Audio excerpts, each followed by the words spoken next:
The moment my sister leaned across the Christmas dinner table, wineglass in hand, her smile sharp enough to cut the light strung across the room, I felt something inside me splinter. "Go ahead," Madison said loud enough for the entire Holt family to hear. "If you're so brave, just leave. You wouldn't last a week without us." Her voice floated above the clatter of forks, above the polite laughter of guests, above the carols humming through the speakers. And everyone watched me waiting, amused, expecting me to shrink the way I always had. Instead, I reached for the keys lying next to my plate. The house keys, the car keys, the keys they thought were theirs. I laid them quietly on the linen cloth, and the click was so soft I almost didn't hear it. But Madison did. Her smile froze. My parents stiffened. And as snow fell softly outside, I stood without saying a word, walked past the tree glowing red and gold, and stepped into the cold night. Behind me, their laughter collapsed into stunned silence. By sunrise, the silence would turn into panic. I didn't put on my coat. I didn't pack a bag. I didn't take a single thing except my phone and the little envelope my mother had slipped into my hand 2 days before she died. "Not yet," she had whispered. "You'll know when to open it." I never understood why she chose those words or why she looked so serious when she said them. But I thought of them now as I stepped off the porch and let the snow swallow the sound of my footsteps. The house behind me glowed with Christmas lights, warm and curated and perfect, just the way my family liked things to appear. Inside, I knew my father Richard was already frowning the way he always did when I didn't behave the way he had scripted in his mind. My mother Claudia would pretend her wine wasn't shaking. And Madison had wanted a scene. She had wanted triumph. She had wanted to see me fold. She didn't get that satisfaction. The air burned my cheeks as I walked down the driveway, but the cold felt cleaner than anything inside that house. My breath turned white in the night air, rising and disappearing like ghosts. I didn't know where I was going. I didn't need to. I just needed to get away before the part of me still trained to obey them tried to sit back down. It was strange walking away from the place I had grown up in, a place where I had been treated as useful, but never valued. A place where I paid bills I never saw, signed documents I never read, and held responsibilities that weren't mine, but were handed to me because I was the dependable one. Dependable was just another word for controllable. I knew that now. I reached the end of the street before I realized my hands were shaking, not from fear, from relief. Cars passed slowly, their headlights cutting through the snow. Families inside laughed together, their silhouettes warm and whole, in another life that could have been us. But the Holt family had never been whole. We were something else, a performance held together by image reputation, and the belief that we were above the rules that applied to everyone else. But even performances crack. I walked for almost an hour before I stopped at the small park near downtown. The swings were empty. The snow on the benches was untouched. I sat anyway, brushing off a thin layer of frost. My legs tingled from the cold, but I didn't move. I wasn't ready to go anywhere, and I wasn't ready to think about what came next. My phone buzzed once, then again, then again. I didn't look at it. Somewhere around midnight, I pulled my knees to my chest and watched the snow fall in slow spirals. The quiet was comforting, thick and gentle. For the first time in years, I felt like I could breathe without measuring the room first. I thought about my mother. Evelyn Walsh Holt had been the calm center of our storm, gentle, soft-spoken, intelligent in a way she never flaunted. She had always seemed to stand half a step behind our father, smiling at his stories, supporting his decisions. But if you watched closely, if you paid attention, and I always did, you noticed her eyes. They were sharp, knowing, always assessing the things nobody said aloud. Her death a year ago had left a hole in the family, but not the hole my father liked to dramatize. For him, it wasn't grief, it was inconvenience. My mother had run the quiet machinery of the Holt household finances, paperwork, property maintenance schedules. When she died, all those systems fell to me. Not because I volunteered. Because Madison refused, my father wouldn't, and my mother, before she passed, whispered to me, "Everything is already arranged. You just need to hold it together until the time is right." I assumed she meant emotionally. I was wrong. My phone buzzed again, and again. I finally turned it face up. 18 missed calls from my father, 14 from my mother, 34 from Madison. A tight, humorless laugh escaped my chest. They weren't worried about me. They were worried about control. The last call had come in 5 minutes ago. A voicemail. I put the phone back in my pocket without listening. They would be shouting, demanding, accusing. Or worse, pleading. My family only used affection as a tool, never a truth. I stood brushing snow from my jeans. My fingers were numb, my hair damp with frost. I didn't know where I would sleep that night. A hotel, maybe. My car was still in the Holt driveway, and calling an Uber meant dealing with my father if he saw me retrieve it. I wasn't ready for that confrontation. The park stretched into a small wooded trail. I walked toward it, needing distance, needing any space that didn't smell like cedar-scented candles and expectations. The wind rustled through the trees, and for a moment it felt like my mother was walking beside me. She had always loved winter, the quiet of it, the stillness. She said snow made the world honest. Nothing could hide under that clean white hush. I didn't know then how much truth the snow would reveal. By the time I reached the main street, my phone buzzed again, not with a call this time, but with a notification. A text from an unknown number. "I'm awake if you need somewhere to go." LG. I stared at the initials. LG Linda Graves, my mother's lawyer. I hadn't spoken to her since the will reading where she had seemed oddly expectant, as though she was waiting for something. She had shaken my hand too warmly, looked into my eyes too long, and said, "Your mother trusted you more than anyone." At the time, the words had felt comforting but vague. Now they felt like something else. I texted back, "I'm okay, just needed space." Her reply came in seconds. "I know, but you should come by tomorrow. There are things you need to see." A cold shiver traced my spine, things I needed to see. I felt suddenly dangerously awake. The envelope in my coat seemed to heat against my palm as though urging me to open it right there. But the park was empty, and the street was dark, and something told me this wasn't the right moment. Not yet. My mother had always understood timing.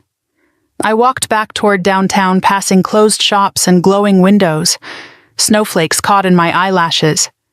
At the corner, an old brick cafe still had its lights on. I slipped inside, grateful for the warmth.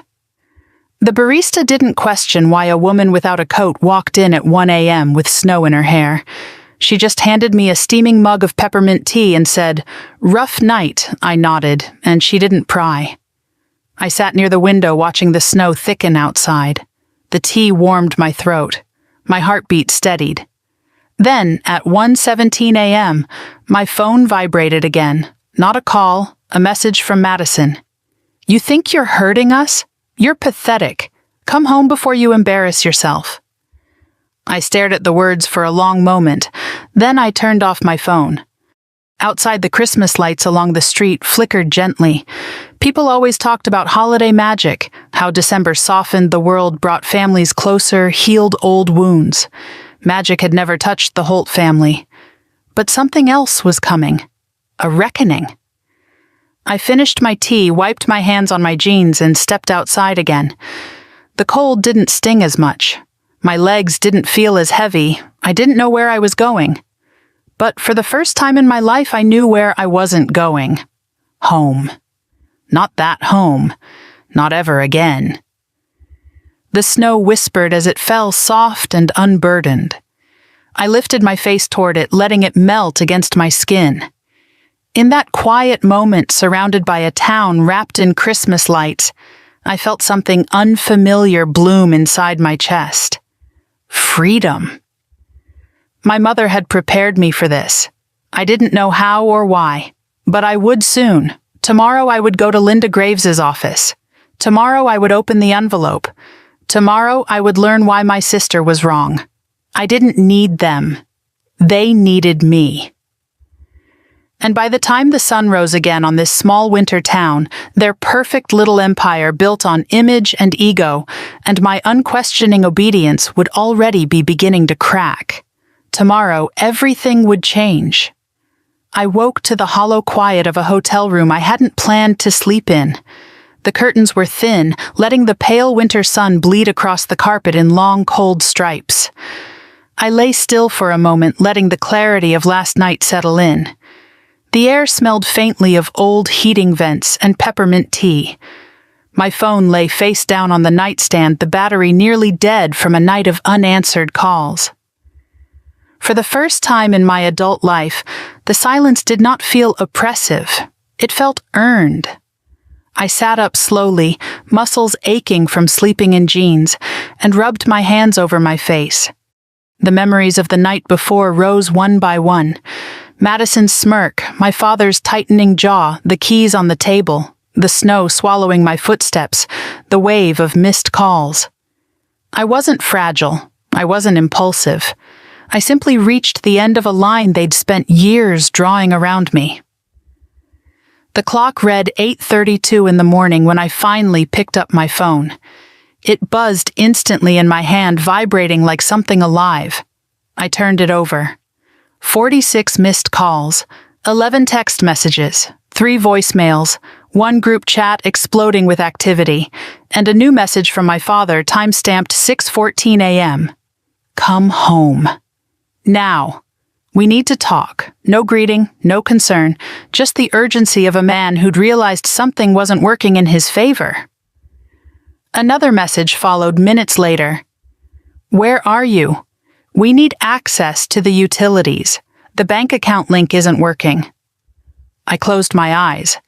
Of course that would be the first thing to unravel. My father managed the household the way he managed everything else in life, by pretending to be in control while forcing someone else to do the actual work. And for the past 2 years, I had been the one responsible for paying property taxes, renewing insurance policies, adjusting investments, and transferring funds. Policies my mother had originally handled then quietly passed on to me before she died. My father never bothered to learn any of it. Because why would he when I existed? But systems built on assumptions fall apart fast. I turned the phone over again, silencing another incoming call, and got up. The water from the shower sputtered at first, then smoothed into a steady stream. I stood under it longer than necessary, letting the warmth anchor me. By the time I checked out of the hotel, the snow had stopped. The air felt crisp, the kind of cold that sharpens your senses. I walked toward Main Street with my hood pulled up, passing bakery windows fogged from ovens and a bookstore with a handwritten sign advertising holiday sales. My phone buzzed again. This time, it was my mother. Or rather, Claudia Holt, the woman who gave birth to me but never quite managed to mother me. Meredith. This is ridiculous. Your father can't access the mortgage portal. Call back immediately. Then a second message. And your sister is hysterical. Whatever point you think you're making, drop it. I slipped the phone back into my pocket. My mother always had a talent for minimizing everything she didn't understand. Or perhaps didn't want to understand. It was easier for her to pretend my leaving was an inconvenient tantrum than a years-long accumulation of quiet injuries. I kept walking. Linda's office sat at the edge of the historic district, a 2-story brick building with ivy clinging stubbornly to its walls even in winter. A wreath hung on the door, simple, elegant, made of pine and dried oranges, the kind my mother would have loved. My heart tightened unexpectedly. I stepped inside, brushing snow from my boots. The receptionist looked up from her computer, recognition sparking in her eyes. Meredith, Ms. Graves is expecting you. Go right in. Expecting me, not just accommodating me, expecting. I walked down the short hallway, my pulse quickening with every step. The door to Linda's office was slightly ajar. I tapped once before entering. She stood by the window, a steaming cup of coffee in hand, her silver hair neatly pinned back. She turned when she heard me. "You came," she said warmly. "Good. Sit." I did. For a few seconds she simply studied me the way my mother used to, attentive, perceptive, quietly evaluating what I wasn't saying out loud. Then she nodded to my coat pocket. "You brought the envelope." I swallowed and pulled it out. The cream paper looked softer in daylight, the script written in my mother's looping hand. Linda exhaled slowly. "Before you open that, you need context. Things your mother arranged. Things she asked me to handle when the time came." I leaned forward slightly, my palms cold. "Linda, what is this about?" She walked to her desk, opened a drawer, and pulled out a thick file secured with a black ribbon. "When Evelyn came to me 5 years ago, it wasn't for estate planning alone," she said. "It was for protection. Your protection specifically." My breath caught. Protection.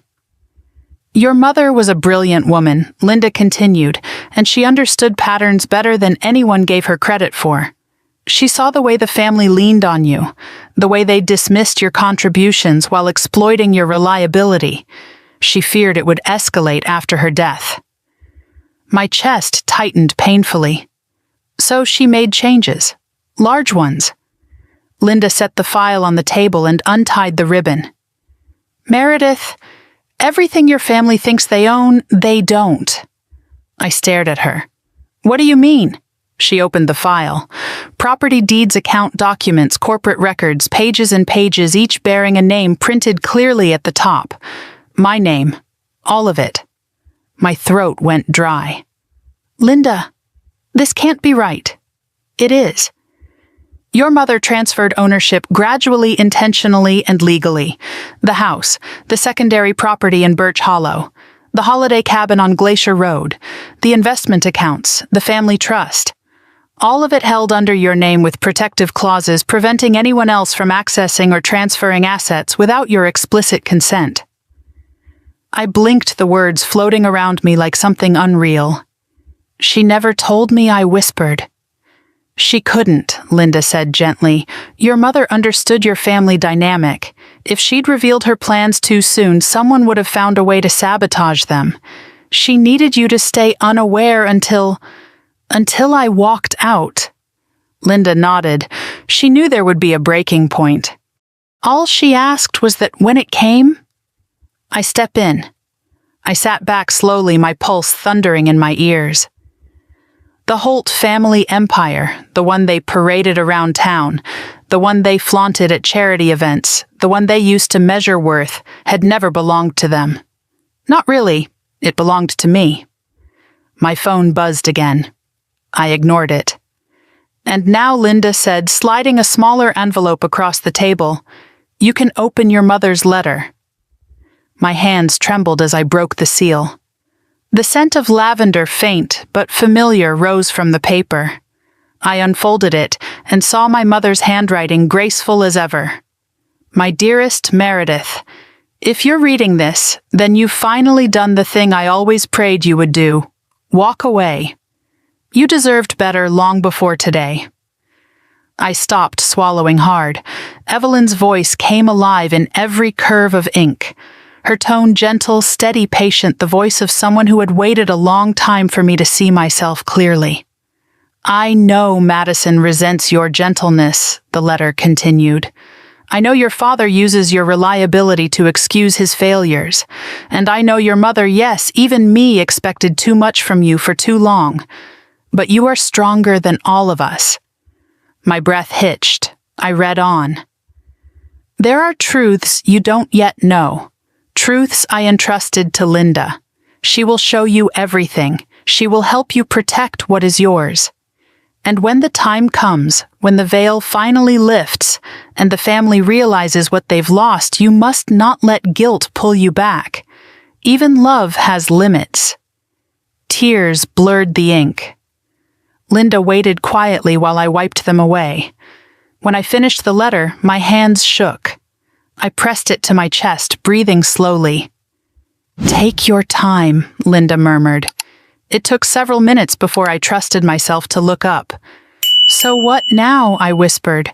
"What happens next?" "That depends on what they do," she replied. "Your family is currently locked out of the financial systems. They can't access the house accounts or loans. They'll panic. They'll scramble. They'll likely blame you." A humorless laugh escaped me. That's predictable. Eventually, they'll realize the truth. And when they do, they'll come to you, not out of love, but out of dependency. I folded the letter carefully. "And I'm supposed to let them fall apart." "You're supposed to let consequences happen," Linda said calmly. "Your mother didn't build a legal fortress, so you could continue holding up people who refuse to stand on their own." The words struck deep. A knock sounded on the office door, interrupting us. The receptionist peeked in. "Ms. Graves, sorry to interrupt, but Meredith's father is on line 1. He said it's urgent." My blood went cold. "Don't answer," Linda said softly. "Not yet." I nodded. The receptionist withdrew, closing the door quietly. "Let me guess," I murmured. "They discovered something new this morning." Linda opened another document and slid it toward me. "They discovered the house deed." My stomach dropped. "Good," she added. "It accelerates the timeline. Now we wait. They will reveal their intentions soon enough." I straightened in my chair, gripping the edges of the letter. For the first time since my mother's funeral, I felt anchored. Not lost, not unsure. Anchored. Linda leaned back, studying me thoughtfully. "You know," she said, "your mother used to tell me that your quietness wasn't weakness. It was clarity. You saw more than people realized." I exhaled slowly. Maybe I whispered, but I don't think they've ever really seen me. "Then they're about to," Linda said. My phone buzzed again. This time a text from Madison. "You need to fix this. Now." I didn't reply. Something in me shifted, small but seismic. The Holt family had spent years believing I couldn't survive without them. But in the span of one night, the truth had flipped. They needed me, and the collapse had just begun. When I stepped out of Linda's office, the winter air felt different. Not lighter or warmer, but honest. Sharp, real.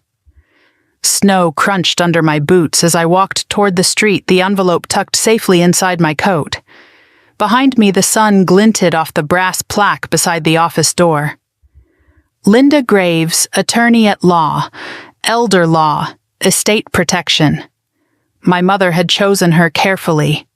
I paused at the sidewalk, took a long breath, and whispered into the cold air, "Okay, Mom, I'm ready." The wind brushed against my cheek as if in answer. By the time I reached the cafe near Main Street, my phone had buzzed so many times I stopped feeling the vibration altogether.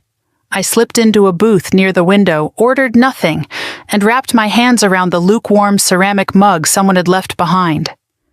Outside, the snow was beginning to melt into slush, and the holiday lights blinked in uneven rhythms, making the whole town look like a movie set losing power. I finally turned my phone face up. 6 new voicemails, dozens of texts. The family group chat Holt clan scrolling endlessly with messages from my mother, my father, and Madison demanding attention. The last unread message caught my eye. "Mom Meredith, call me now. We cannot pay the property tax bill."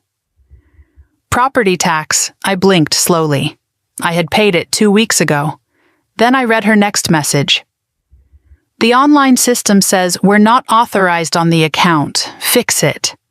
A small cold satisfaction spread through me. My mother didn't know that authorization had never belonged to her in the first place. I had been the sole signer since the year before she passed, and the system wasn't broken. It was simply functioning as intended, for the first time. I scrolled further. "Dad, do not play games with us. We need access to utilities." "Mom, Meredith, your sister is in tears. Be reasonable." Madison, "This is childish. Come home. You're embarrassing yourself." Then, a minute later, Madison.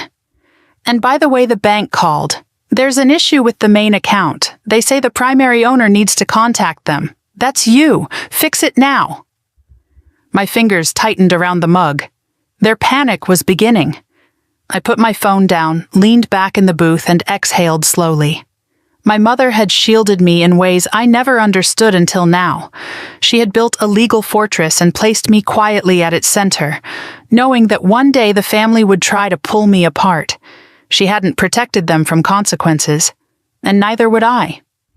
The cafe door chimed. I didn't look up, but a familiar voice broke into the quiet.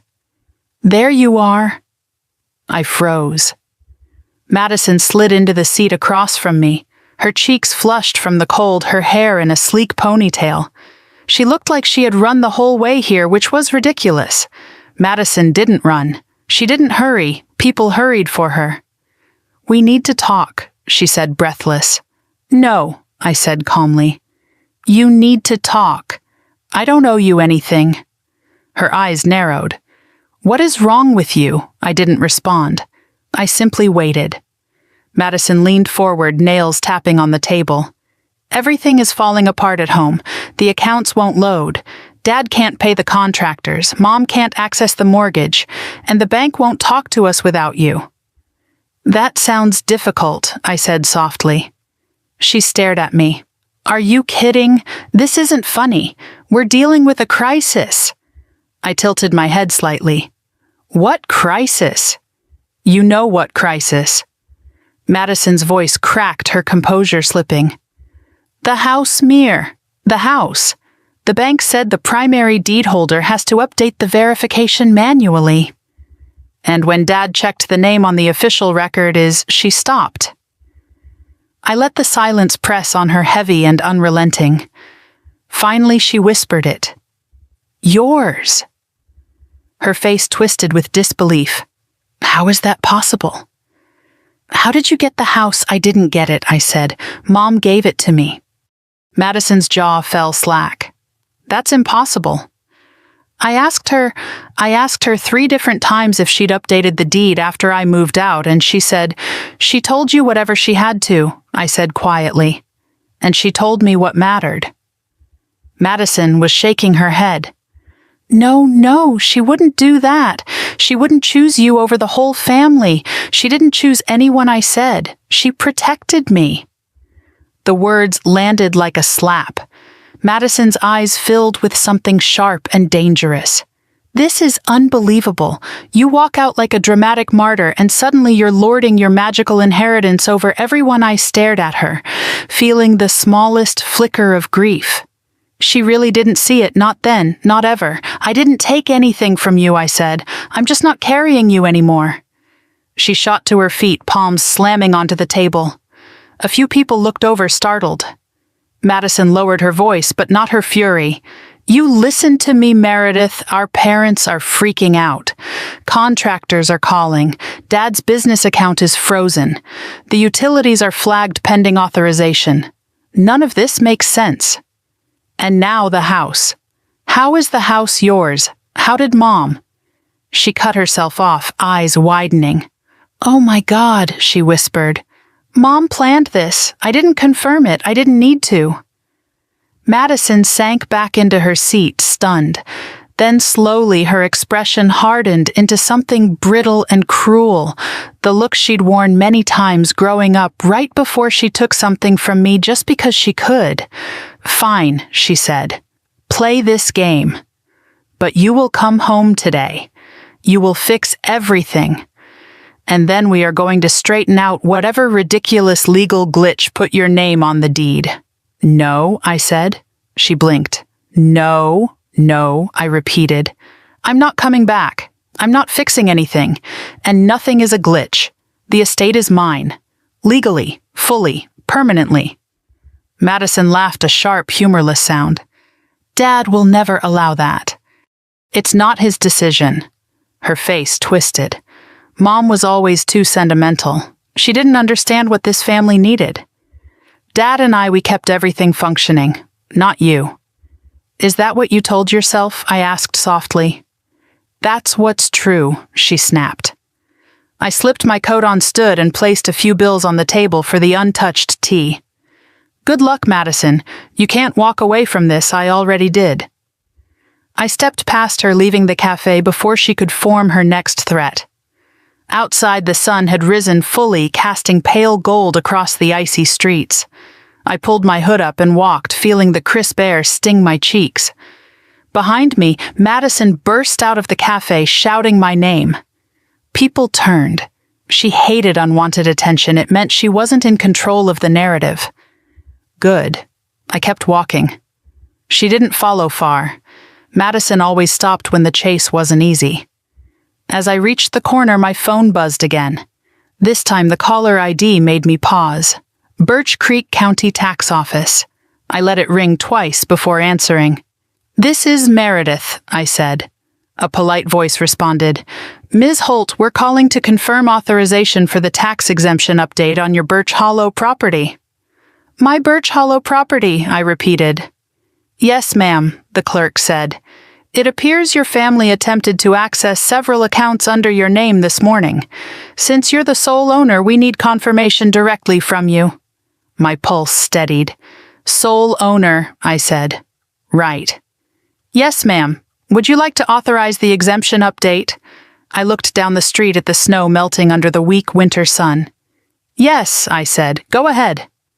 I ended the call and kept walking until I reached the small wooden bridge that crossed the half-frozen creek. I leaned on the railing, letting the cold seep through my gloves. So this was what agency felt like. It didn't roar. It didn't announce itself. It settled quietly like snow on branches. Then a text arrived. From my father. You need to call me immediately. The accountant says your mother transferred the family trust into your name. That can't be legal. Fix this. Now. I exhaled slowly. He still spoke to me as though I were an errand, not a person. Another message arrived, this time from my mother. Meredith, please. Your father is upset. Your sister is upset. Come home and let's figure this out together. Together. We had never done anything together. I saved both messages, then turned the phone off. The creek murmured softly under the ice. Somewhere in the distance, a dog barked. A child laughed. A car door slammed. For a moment, the world felt normal, ordinary, unburdened by the Holt family's endless dysfunction. My breath fogged in front of me as I whispered to myself, Mom, what else did you protect me from? The wind rustled the frozen reeds on the bank as if answering. I straightened, wiped my eyes, and headed toward the bus station. There was only one place I needed to go now, the cabin on Glacier Road. The place I hadn't visited since my mother's funeral. The place she had always called her sanctuary. The place she'd told me in her final weeks that she hoped I would return to someday. The place where, according to Linda, more answers waited. I bought a ticket, boarded the bus, and took a seat by the window. The engine rumbled to life, and the town began to shrink behind me, one snow-covered house at a time. As we pulled away, I imagined my father pacing the kitchen, my mother wringing her hands, Madison tearing through drawers looking for documents she believed belonged to her. But the truth was already unfolding. Their empire had never been theirs. And now, piece by piece, it was slipping through their fingers because they had built it atop my mother's silence and my compliance. The silence was gone. The compliance was over. And for the first time, they were about to learn what it meant to live without me. The bus wound its way through Birch Creek Valley, climbing steadily toward the mountains. Frost clung to the windows, blurring the towering pines into pale green shadows. I pressed my palm to the cold glass and breathed slowly as the landscape grew quieter, emptier, farther away from the Holt household with every passing mile. Somewhere between the ridges, my phone vibrated again, even though I had silenced most notifications. A single text slipped through from the county clerk. Documentation complete. Birch Hollow property fully verified under your name. Have a good day, Ms. Holt, Ms. Holt. Only ever me. Not my father, not my mother, not Madison. Me. I tucked the phone into my coat and leaned back as the bus crested the final hill. The cabin came into view below, small, weathered, and half-wrapped in snow, the chimney capped with ice. A thick band of fir trees circled the clearing like watchful sentinels. My heartbeat quickened. I hadn't been here since the week after my mother died. My father insisted it wasn't practical to keep the property, but I refused to sell it. I didn't know why then. I knew now. When the bus stopped, I stepped into air so cold it stung my teeth. Snow crunched under my boots as I made my way up the narrow path. The cabin smelled of cedar and memory. My key fit perfectly in the lock. The door creaked open. Inside, everything looked frozen in time. The plaid couch draped with a handmade quilt. The stone fireplace with soot still tracing the bricks. The bookshelf lined with Evelyn's favorites, the ones she would read aloud on quiet winter nights. I closed the door behind me and exhaled into the hush. It felt like she had just stepped out for a walk and would return at any moment. I stood still for a long time. Then I noticed a faint piece of twine tied around the handle of the pinewood wardrobe in the corner. My mother used twine for everything. She said knots were a language most people were too impatient to read. My stomach tightened. I crossed the room, pulled the wardrobe open, and found a small wooden box hidden beneath folded blankets. A simple maple box. No lock, just a brass hinge and a deep groove where my mother's thumb had touched it countless times. My breath caught. This was it. The evidence. The truth. The thing she had hinted at but never spoken of directly. I carried it to the table and sat down. My hands trembled slightly as I lifted the lid. Inside lay several neatly labeled envelopes, a USB drive wrapped in paper, a small leather-bound notebook, and a printed legal document stamped with my mother's signature, and a gold seal bearing my name. My throat tightened. On top was a note. Meredith, if you've reached this box, it means the moment I feared has finally come. I'm sorry. I hoped they might change. But you must see the truth clearly. Love, Mom. I swallowed hard and opened the first envelope. Inside were copies of bank statements. At first glance, nothing seemed unusual until I saw the signatures. Familiar, curved, neat handwriting. My handwriting. Except I had never seen these documents before. My pulse slammed in my ears as I studied each page. Loans I hadn't taken. Transfers I hadn't authorized. A credit card I had never used. Every signature forged carefully, meticulously, but not perfectly. My father's slanted R, Madison's overconfident loops. Heat crawled up my neck. They had used my name, my identity, my credit. My mother must have collected these the moment she realized what was happening. I reached for the next envelope with shaking fingers. Inside were email printouts, messages between my father and Madison discussing redirecting funds using Meredith's accounts since she doesn't need them, and keeping the paperwork under her umbrella so the credit score doesn't dip. I couldn't breathe. My father's words were the worst. She won't fight us. She never does. My stomach twisted violently. I pressed my hand to my mouth and closed my eyes. The betrayal didn't surprise me, not entirely. But seeing it in ink, in their own words, stripped away any remnants of denial. The next envelope held something heavier. A USB drive. I slid it into my laptop, the one I kept in my backpack. A folder appeared instantly. Video files, audio files, photos. My hands hovered before clicking an audio file labeled Kitchen Holt House March. My mother's voice filled the room immediately. I know what you're doing, she said, her tone calm but unwavering. I know you used her name on the loan application. My father's voice responded rough with irritation. It's just paperwork, Evelyn. You worry too much. You're risking her credit, her future. She doesn't care about that kind of thing. Besides, his voice sharpened. It benefits the family. My mother inhaled sharply. No, it benefits you and Madison. A brief silence. Then Madison's voice smoothed dismissive. Mom Meredith doesn't need all that money. She doesn't spend anything. She doesn't even notice half the stuff we put on her cards. Cards. Plural. My chest constricted. Madison continued. She should be grateful she has a purpose. You always baby her. My mother's response was so quiet I leaned closer. I protect her, she said, and I will continue to protect her, even from you. The recording clicked off. I stared at the laptop, my hands curled into fists. My heartbeat thundered in my temples. They had siphoned from me for years, smiling, hugging, insisting we were family first, all while bleeding me dry. My mother knew. She confronted them, and she documented everything. I clicked another file. Video footage this time. My mother had positioned her phone on the counter, angled toward the dining room. The screen showed Madison holding a stack of envelopes. We'll just sign for her, she said. She never reads these things.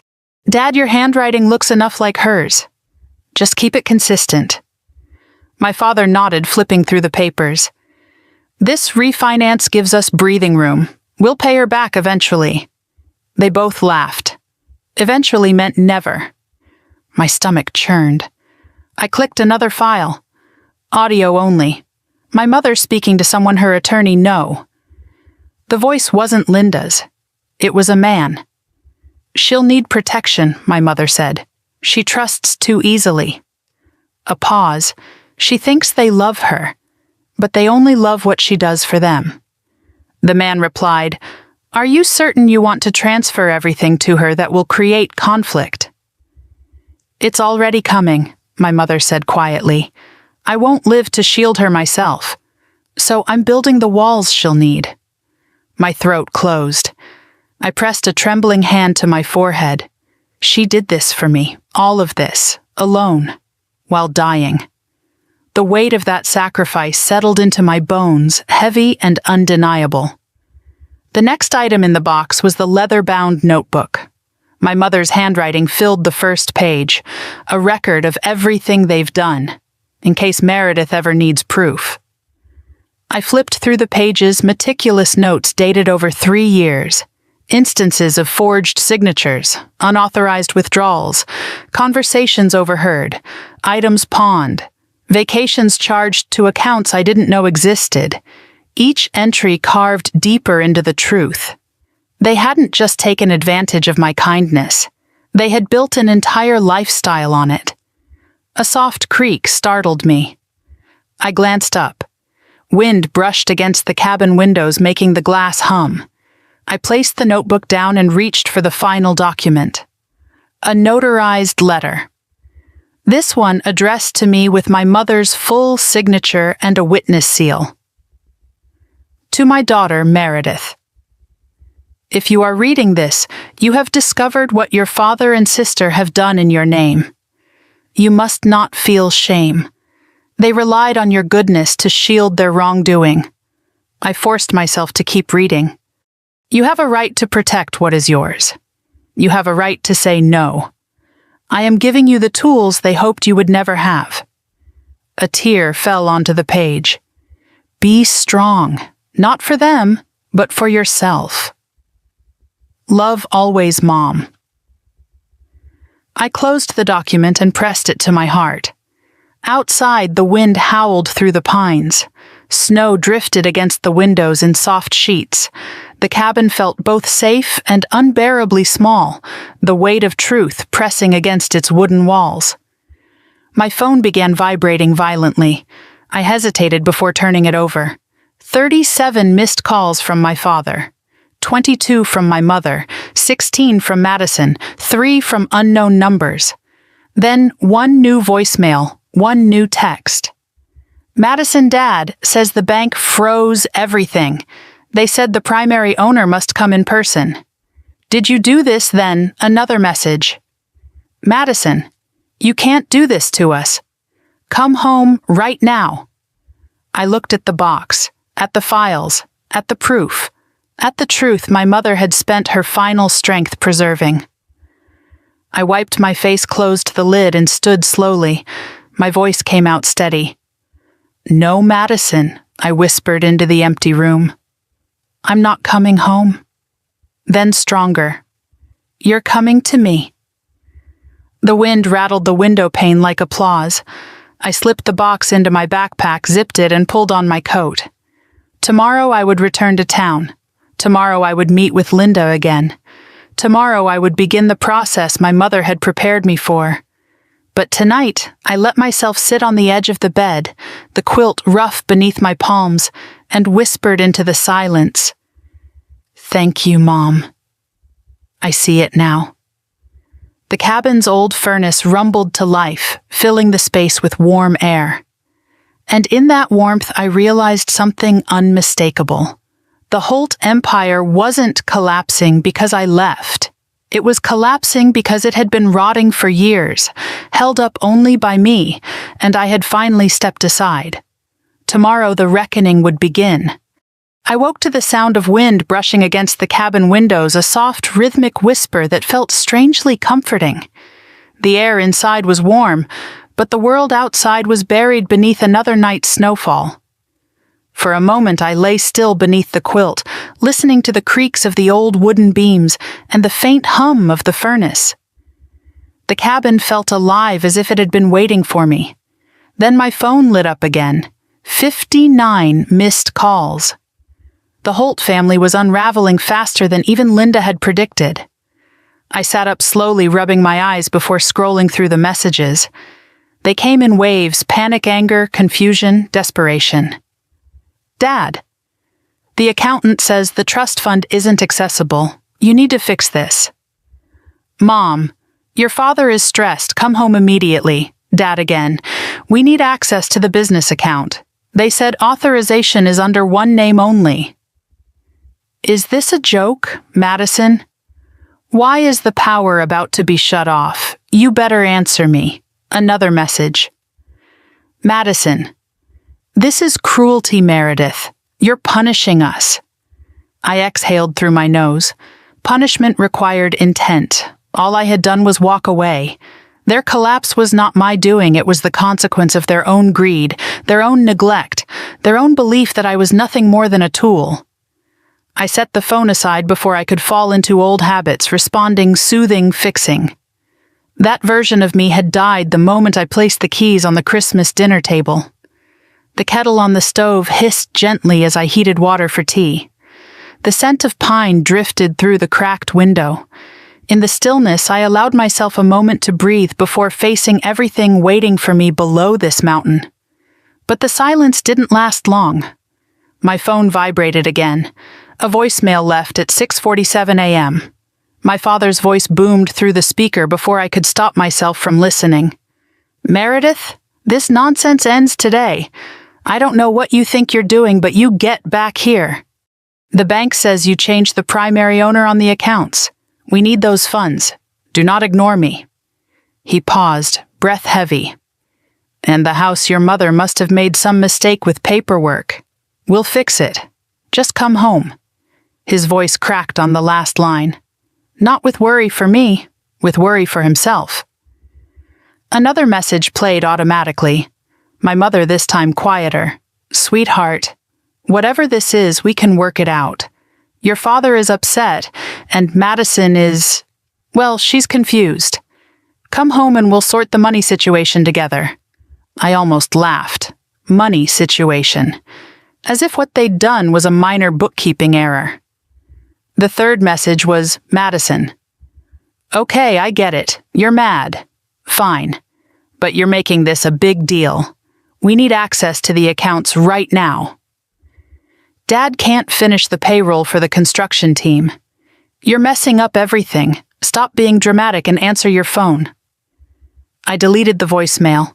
I drank my tea slowly, letting the steam warm my face. The cabin was quiet enough to hear my own heartbeat, steady, calm, strong. By 9, I bundled into my coat and stepped outside. The snow shimmered beneath the sunlight, untouched except for deer tracks leading toward the woods. I followed them until the trees opened to a small clearing where my mother used to sit with a book in her lap and thermos of cocoa at her feet. I felt her presence there, faint but steady, like the warmth of a memory pressed against my shoulder. "You prepared me for this," I whispered. The wind carried my breath away. When I returned to the cabin, the phone was buzzing again. This time it was a call from an unknown number. I let it go to voicemail, assuming it was another real estate agent demanding to speak to the Holt family representative. But the transcript surprised me. "Ms. Holt, this is Daniel from the First National Bank. We need to speak with you urgently. Your family attempted to withdraw from an account ending in 3821, but the transactions were denied. Please contact us as soon as possible." My family had finally run headfirst into the wall they didn't know existed. Inside the wooden box beneath the documents I had read last night were several more items I hadn't opened. My mother's notebook, the legal papers, the USB, all of it waited patiently for me to finish this transformation. But first, I had a call to make. I dialed Linda. She answered before the first ring finished. "Are you ready?" "Yes," I said. "They're spiraling. It's happening fast, as expected." I could hear her shifting papers. "They tried to withdraw from the trust this morning. The bank flagged it instantly." "What happens now?" "You do nothing," she said. "Absolutely nothing. Let them panic. Let them show their hand. When they realize the full extent of what your mother did, they'll attempt something rash. That's when we step in." I swallowed. Something rash. They might show up at the cabin, or try to force your hand with guilt, or legal threats. She paused. "But they can't win, not this time." I closed my eyes. Relief, fear, anger, and something else resolve settled in my chest. "Linda," I said quietly. "I found the evidence." She didn't ask what I meant. She simply said, "Good. Your mother was meticulous. She knew what she was up against." I hesitated. "There's more than I realized, more than I wanted to know." "Truth is always heavy," Linda murmured, "but it doesn't break you. It shapes you." My eyes drifted to the wooden box on the table. "Then let it," I whispered. After we hung up, I sat again with the notebook and the recorded conversations from the USB. Each file, each note, each signature deepened the wounds, but it also sharpened my purpose. I understood now how thoroughly my family had entangled themselves in my life. Not through love, through dependency, through manipulation. Through the belief that I would always choose peace over self-respect. But peace without dignity wasn't peace at all. Around noon, after hours spent sorting through documents, I stepped outside for fresh air. Only a few minutes had passed before my phone buzzed once more. This time it was a video call from my mother. I almost didn't answer, but something inside me, the echo of a younger version who still sought her affection, made me swipe the screen. Her face appeared instantly framed by the expensive kitchen lighting. Her hair was perfect, her expression tight. "Sweetheart," she began too brightly. "There you are. We've been so worried." I said nothing. "We need to talk about these accounts," she continued quickly. "Your father says the mortgage automatically transferred to your name, which must be some kind of clerical mistake. We should sort that out before it becomes messy." "It's not a mistake," I said. Her smile faltered. "Meredith, be reasonable. The house belongs to the whole family." "No," I said, "it doesn't." Her eyes narrowed. "Is this about Christmas Eve? Madison was out of line?" "Yes, but that doesn't justify Mom," I interrupted softly. "Stop pretending this is about a dinner argument." She stiffened. "This is about years," I said. "Years of using me, years of signing my name, years of borrowing money in my identity, years of assuming I wouldn't notice." Her silence was thunderous. "I know everything now," I said. "Everything Mom protected me from." Her face drained of color. "Meredith? Who told you that? What did you see?" So she knew. She knew exactly what I was talking about. I lifted my gaze to the camera. I found the evidence. Her lips parted in shock. I didn't show her the documents. I didn't need to. She understood, and she panicked. "Your sister and father didn't mean any harm," she said quickly. "We always intended to pay you back. It was just temporary." "You were never supposed to find out I'm hanging up now," I said. "Meredith." I ended the call and turned off my phone entirely. For the first time, the silence felt like power. By late afternoon, I was reorganizing the evidence into folders, labeling everything my mother had documented, not out of revenge, out of necessity. There was a knock on the cabin door just as the sun dipped behind the ridge. My breath caught. I moved slowly toward the window, heart pounding. A car I recognized parked in the clearing, a dark blue sedan with snow clinging to the tires. Madison's. I stepped back from the door. Another knock, louder this time. "Meredith," she shouted. "Open the door." "No." "Not yet." Another round of pounding vibrated through the cabin walls. "You can't hide up here forever," she yelled. "We need to talk. I didn't move." Minutes passed before her footsteps retreated. The engine roared, tires spun, and the car disappeared into the trees. I waited until absolute silence returned before letting out the breath I'd been holding. She had come for one reason to corner me emotionally where I was weakest, but she didn't know that the version of me she preyed on no longer existed. As night blanketed the mountains, I lit the small lamp beside the bed and read my mother's notebook again, her words, her warnings, her strength. By the time I closed the final page, the decision was made. A confrontation was coming, but not on their terms, on mine. The next morning, the sky was a washed-out gray, the kind that pressed low over the mountains and made everything feel colder than it was. I sat by the cabin window with a cup of tea, listening to the faint groan of shifting branches outside. The world looked frozen, still untouched, except for the steady vibration of my phone, which I had reluctantly powered back on. 17 new voicemails. 8 from my father, 4 from my mother, 3 from Madison, 2 from an unknown number. I deleted most without listening, but one voicemail, a short one, caught my attention. "Ms. Holt, this is Cameron Price, your family's accountant. I need to speak with you urgently. Please call me." My stomach tightened. Cameron had been the Holt family accountant since before I was born.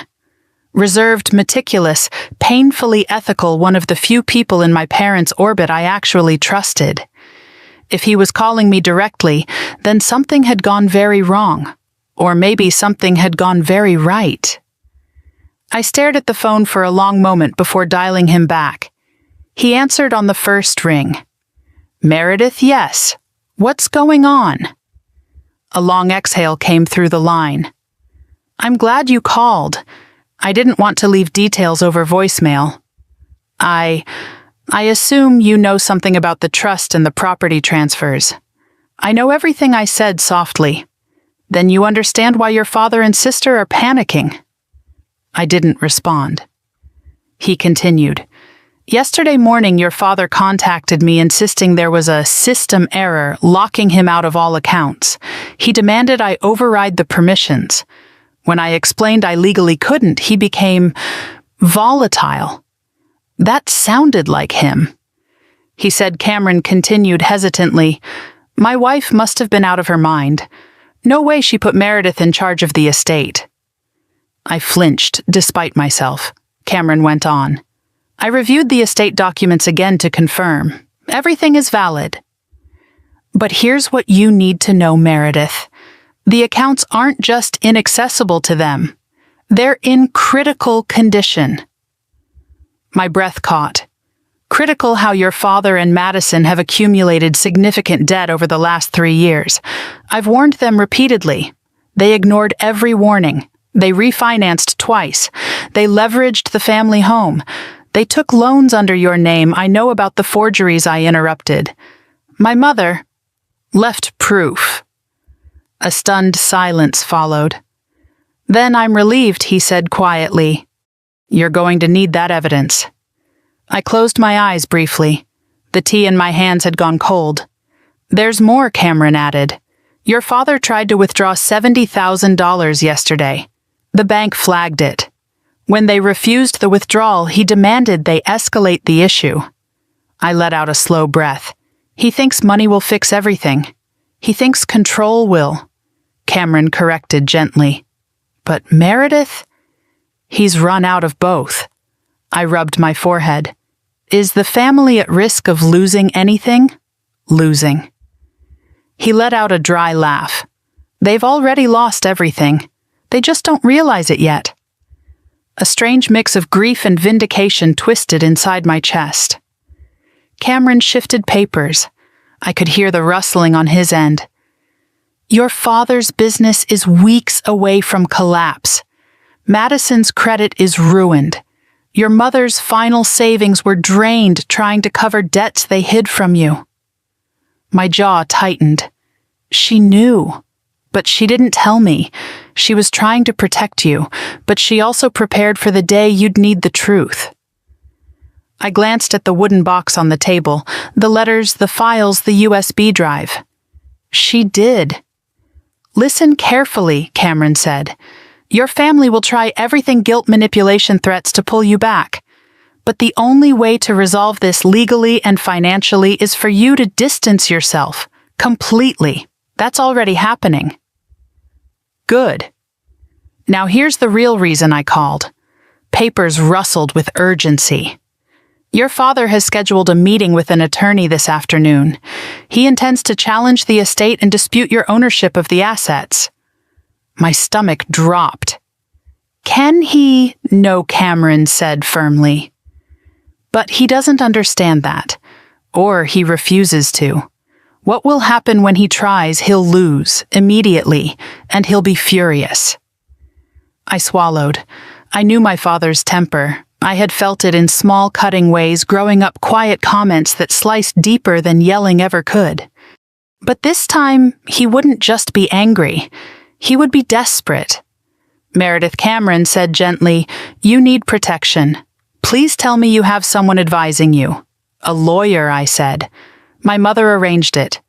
Good, listen to her. Protect yourself. And, if you need anything, call me. Thank you, Cameron. He hesitated. And Meredith. Yes, I'm proud of you.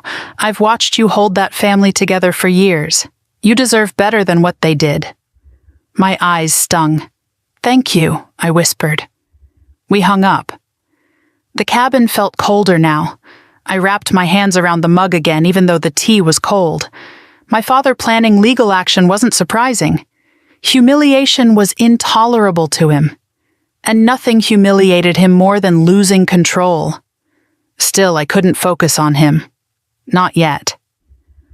I gathered the envelopes, the USB, the notebook, everything my mother left, and arranged them neatly into my backpack.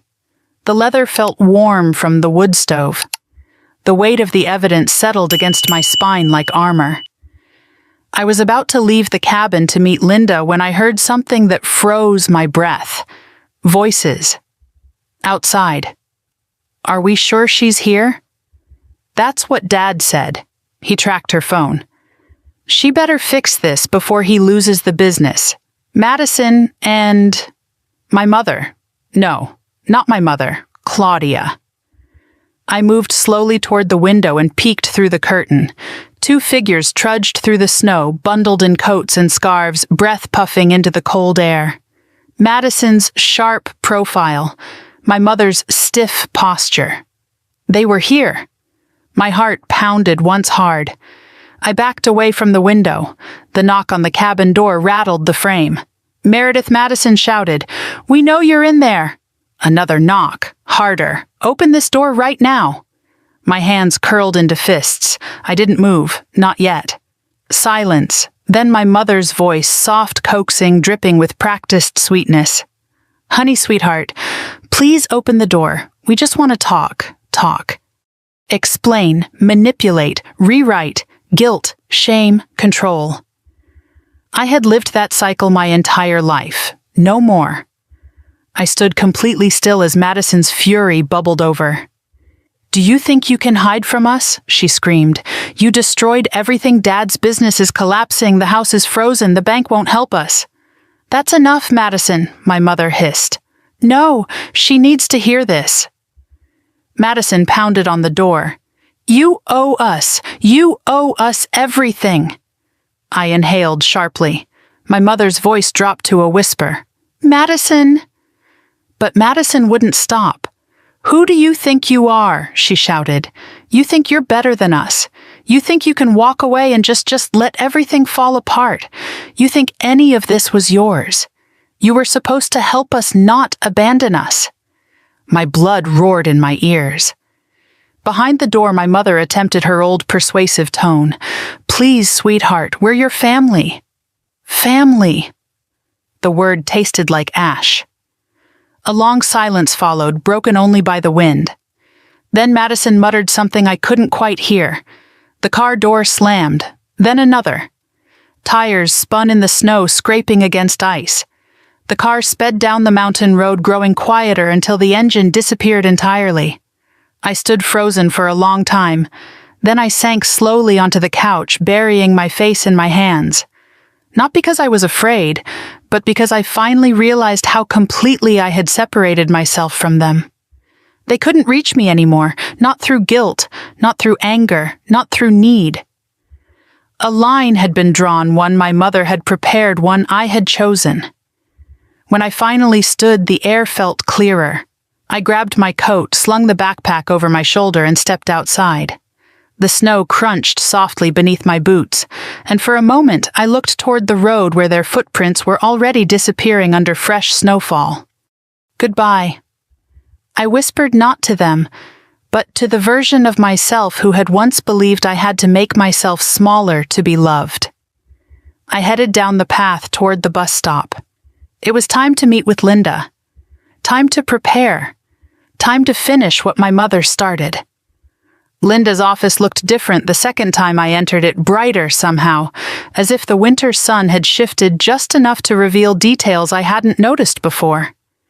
The embossed legal certificates lining the wall, the thick curtains framing the tall windows, the scent of sandalwood drifting softly from a candle on her desk, a place built for truth, not performance.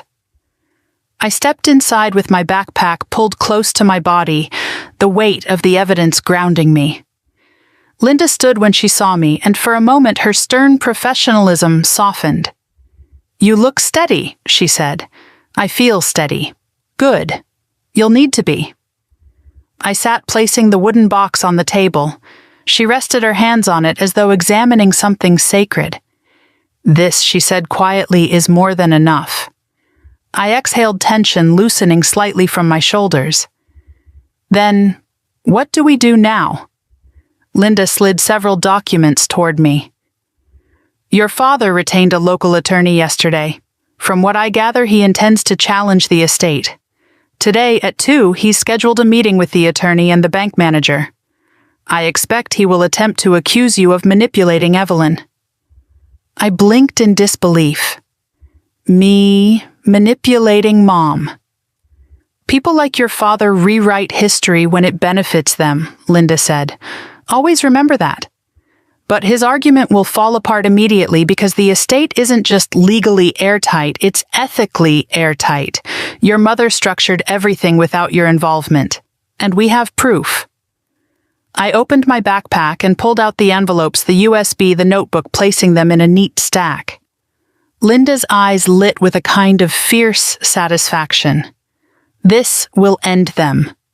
Is that what we want? I whispered. She studied me. We're not ending them. They ended themselves.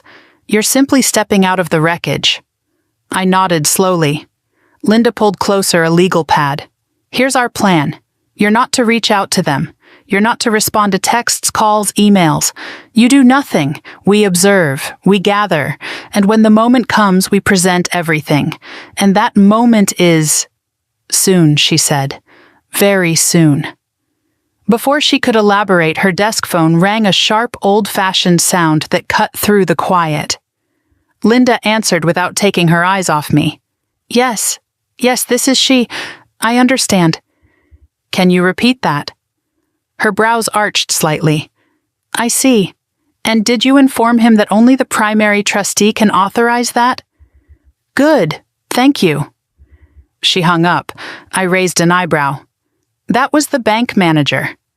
Your father attempted to liquidate a joint investment account. She leaned back in her chair. He was denied. A hollow laugh escaped me unbidden. He really thinks he can just force the system to obey him. He's losing control, Linda said simply. When people panic, they reveal themselves. A knock interrupted us. Linda called, "Come in." Her receptionist stepped inside, holding a printed sheet. "Another fax came in for you. Urgent." Linda took it, scanned it, then passed it to me. My own name stared back, bold, almost accusatory. Request for emergency trustee hearing. Filed by Richard Holt. I don't believe this, I murmured. Linda chuckled softly. Oh, I do. This is exactly what I predicted. What does this mean? It means he's desperate. He's trying to contest your position as trustee. But that won't work. Why not? Because 1, your mother created the trust. 2, you never accepted any changes or transfers willingly. And 3, she tapped the wooden box. Because we have the truth. I looked at it, the box my mother had prepared like a time capsule of survival, evidence of forgery, financial abuse, conspiracy, neglect, and manipulation. Evidence that undermined every claim they might make against me. Evidence of a life I had lived without fully recognizing it. Linda leaned forward. What we do next depends entirely on how far your family is willing to go. She was right. And I had a feeling they were willing to go further than I expected. Almost on cue, my phone vibrated. A new message, from a number I didn't recognize. Ms. Holt, this is attorney James Mallory. I represent your father. I'd like to speak with you before this becomes unnecessarily complicated. I read the text twice. Linda saw my expression. Show me. I handed her the phone. Her lips curled into something between irritation and amusement. He wasted no time. She typed a reply herself. This is Attorney Graves. All communication must go through me. Do not contact my client again. She hit send. Done, she said. A sense of relief washed over me so quickly it left me breathless. For the first time, I didn't have to defend myself alone. Linda walked to a filing cabinet and pulled out a thick binder. This, she said, is your mother's full estate plan. Everything she set in place. I want you to read it, understand it, own it, because this, she tapped the cover, is what your family is fighting against, and they will lose. I opened the binder. And my world shifted again. My mother had thought through everything, every contingency, every loophole, every possible betrayal. Legal safeguards, trustee clauses, property protections, inheritance restrictions. She had structured everything so thoroughly, so intelligently, that undoing it would require dismantling the entire legal system. She hadn't just left me assets. She had left me armor. I lifted my eyes from the binder. Linda. How long was she planning all this? Years, she said. But she accelerated it the moment she realized what your father and sister were doing. She knew they'd try to take everything I whispered. She knew they'd try to take you. Silence unfurled between us, heavy, reverent. Linda finally broke it. There's more. She reached into her desk and pulled out another envelope. My name was written across the front. I frowned. I didn't see this before. You weren't supposed to, she said. Evelyn left it with me to give to you only when your family filed a legal challenge. My pulse quickened. I opened the envelope carefully. Inside was a short, handwritten note from my mother. Meredith, when they challenge you, do not be afraid. You are not alone. You never were. I saw the truth long before you could speak it. Behind the note was a small USB drive. What's on this? I asked. Linda's tone grew solemn. Recordings. Conversations between your father and sister, the kind of evidence courts don't overlook. My throat tightened. Your mother anticipated every move they're making, Linda said softly, including this one. I slid the USB into my backpack, adding it to the growing arsenal. Linda checked her watch. Your father's meeting starts in 1 hour. He'll come out furious, and he will come straight for you. I felt my pulse quicken. Should I stay here? No, she said. You should go somewhere that honors your mother's intentions. Somewhere quiet. The cabin. She smiled. Yes, but before you go, there's one more thing. She pulled out a document labeled Emergency Restraining Order, Template Financial Abuse, Harassment. My chest tightened. Do you think I'll need this? That depends entirely on your father, Linda said. But I want you to have it, just in case. Her words were careful, measured, rehearsed. She had seen too many families like mine fall apart under the weight of entitlement. Come back tomorrow, she said. We will review everything after their meeting implodes. I nodded. She looked at me with something almost like pride. Your mother was right. You're stronger than you know. I slung the backpack over my shoulder, gripping the strap tightly. I'm trying to be. You already are. Outside, snow had begun to fall, slow, delicate flakes drifting through the air like feathers. The cold bit my cheeks as I walked down the street, the weight of the binder, the box, the evidence grounding every step. My phone vibrated again. A call from Madison. I declined it. Then a message. I saw Dad's lawyer. He says you're in serious trouble. Call me now. I smiled to myself. Of course she believed that. She had always mistaken loudness for power manipulation, for strategy entitlement for authority. But real power didn't shout. It built quietly. It prepared. It endured. I reached the corner and saw a reflection in the storefront window. My reflection. Standing taller, shoulders squared, eyes steady. Not the Meredith who once apologized for taking up space. Not the Meredith who spent years cushioning her family from the consequences of their own greed. A new Meredith. A woman standing in the center of her own life for the first time. I whispered into the settling snow, Mom, I hope you can see this. And for a moment, a brief, impossible moment, I swore I felt warmth brush the back of my hand, as if someone were guiding me forward. I didn't look back. By the time I returned to the cabin, the sky had shifted from pale gray to a bruised lavender promising snow before nightfall. I pushed the door open and stepped inside, greeted by the comforting scent of pine logs and the faint warmth left from the morning fire. I shrugged off my coat, set the backpack on the wooden table, and inhaled deeply. Then my phone lit up. 14 new messages, 7 missed calls, 3 voicemails. I ignored them. Instead, I moved to the kettle, filled it, and placed it on the stove. The silence around me felt thick, like the cabin itself was waiting, listening for what would come next. At 3:42 p.m., the first voicemail forced its way through the quiet. I didn't want to listen. But I did. My father's voice blasted through the speaker, louder than I expected. Meredith, you have made a complete fool of us. A shaky inhale. The attorney says the trust can't be altered. They say everything is yours, everything. The house, the accounts, the assets. How could your mother have done this? His voice cracked, the anger turning brittle. You need to fix this. Immediately. We're meeting as a family tonight. You will be there. The voicemail ended abruptly. I didn't move. The kettle hissed softly, steam curling upward. Another voicemail began automatically, this one from Madison. Mir, what the hell did you do? She sounded panicked, breathless. Dad's furious. Mom is crying. The lawyer says we have no claim to anything. They said, she lowered her voice. They said the evidence your mother left makes our case impossible. I didn't even know there was evidence. What did she leave you? What are you hiding? A trembling exhale. come home. We can negotiate."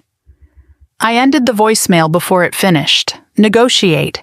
As if this were a business deal. As if I hadn't been the family's silent backbone for years.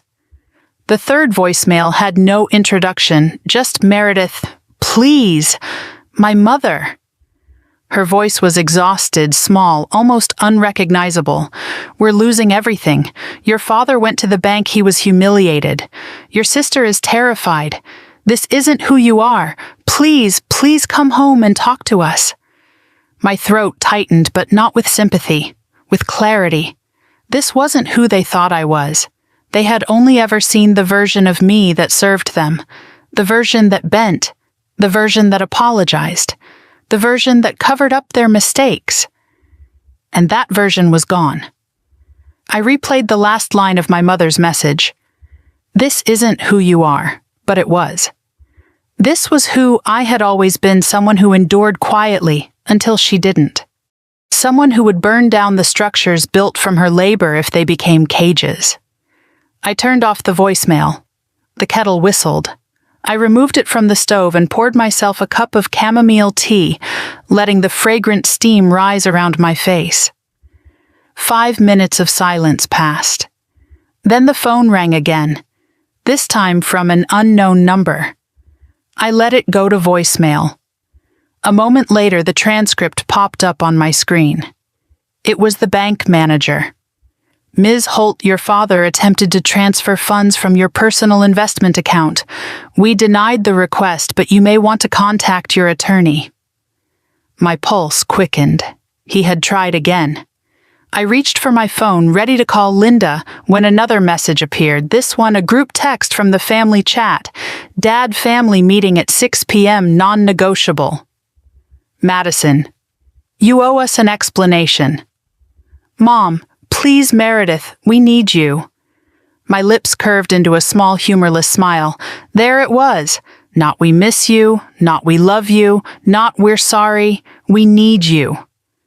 The truth of our entire relationship distilled into 3 words. My phone buzzed again. Another message from my father sent directly to me. "If you do not show up tonight, we will come find you." The threat hung in the air like smoke. I sat down, set my mug aside, and stared at the wooden box on the table. My mother had anticipated all of this, and she had prepared me for what came next. I opened the box again. The notebook waited at the top pages, filled with her precise handwriting, chronicling every misstep, every forgery, every manipulation. Beneath it, the USB drive and the folder of financial records. But today what caught my attention was the envelope marked, "For when they turn on you." My pulse steadied. I opened it carefully. Inside was a single sheet of paper containing a short message. "Daughter, if they threaten, you do not go to them. Make them come to the truth instead. You have nothing to fear. You have already won." "Mom," my chest tightened. I closed the envelope, slipped it into my pocket, and sat quietly for several minutes. The fire crackled in the hearth. The wind pressed against the windows. Snowflakes drifted past in slow spirals. Then the phone rang again. But this time it wasn't a threat. It was Cameron Price. "Did you hear the news?" he asked as soon as I answered. "What news? Your father's business partner filed a fraud report against him this afternoon." My breath caught. "What? Apparently your father diverted company funds into a personal account last month, and now that everything is frozen, his partner noticed." I leaned forward in my chair. "What does that mean?" "It means Cameron said carefully that financial investigators are getting involved. If they discover the forged documents tied to your name, the consequences for your father and sister will be severe." My pulse slammed. "This was never your burden to carry," he added gently. "Your mother knew that. Now, others will finally see it too." I closed my eyes. A strange combination of grief and relief washed over me. "Thank you, Cameron. Stay with your attorney," he warned. "Your father is unstable right now. He may try to frame you to save himself." My stomach twisted. I understand. After hanging up, I sat in silence, processing everything. The Holt Empire wasn't just collapsing, it was exploding. From the inside. Each piece of truth my mother saved was a match dropped into the fragile foundation my family had built on lies. I checked my watch. 5:12 p.m. If they kept their schedule, the family meeting was in 48 minutes. They expected me to walk into their house alone, unprotected, unaware. But I wasn't going, and they weren't prepared for that. At 5:23 p.m., another text came. Mom, your father is furious. Please come calmly. Do not escalate things. I stared at the message, incredulous. Do not escalate. All I had done was leave. They were the ones drowning in consequences, thrashing, clawing, grasping for the version of me who would make everything better. But she was gone. I shut off my phone and slipped it into my coat. As I moved toward the door, the last of the sunlight disappeared, leaving the mountains bathed in icy blue twilight. Outside, the air was sharp and clean. I walked to the edge of the clearing past the line of pines and looked toward the distant ridge where the lights of Birch Creek flickered faintly in the valley below. My family was down there unraveling, panicking, plotting, fracturing, and somehow still believing they could summon me back with a command. But my mother's voice echoed in my mind, steady, clear, absolute. Do not go to them. Make them come to the truth instead. I pulled my coat tighter and began walking toward the small mailbox at the entrance of the property. A light dusting of snow coated the top. I brushed it away and opened the box. Inside was a single envelope, delivered earlier that day, addressed to me in my father's handwriting. I opened it under the fading light. It was a typed letter, formal and cold. Effective immediately, you are hereby notified that your financial interference has caused irreparable harm to the Holt family. Failure to comply with our demands will result in legal action, public exposure, and termination of familial support. I read it twice. Then I laughed, quiet and shaking. Family support. They had never supported me. They had used me, controlled me, lived off of me. And now that the foundation was gone, they were scrambling to intimidate me back into position. I folded the letter, placed it back in the mailbox, and whispered into the still air, no. The mountains held the word gently, as if agreeing. When I returned to the cabin, I found myself standing in front of the old mirror hanging near the bedroom door. My reflection looked back tired, yes, but steady, grounded, unafraid. This was the turning point. The moment when silence shifted into action. I zipped up my backpack, grabbed the evidence, and stepped out into the night. Not to go to them, but to prepare for when they came to me, because they would, and when they did, they would face the truth they had buried for years. The truth my mother preserved. The truth that would dismantle everything they had built on my back. The Holt Empire wasn't falling. It had already fallen. They just hadn't hit the ground yet. I didn't sleep that night.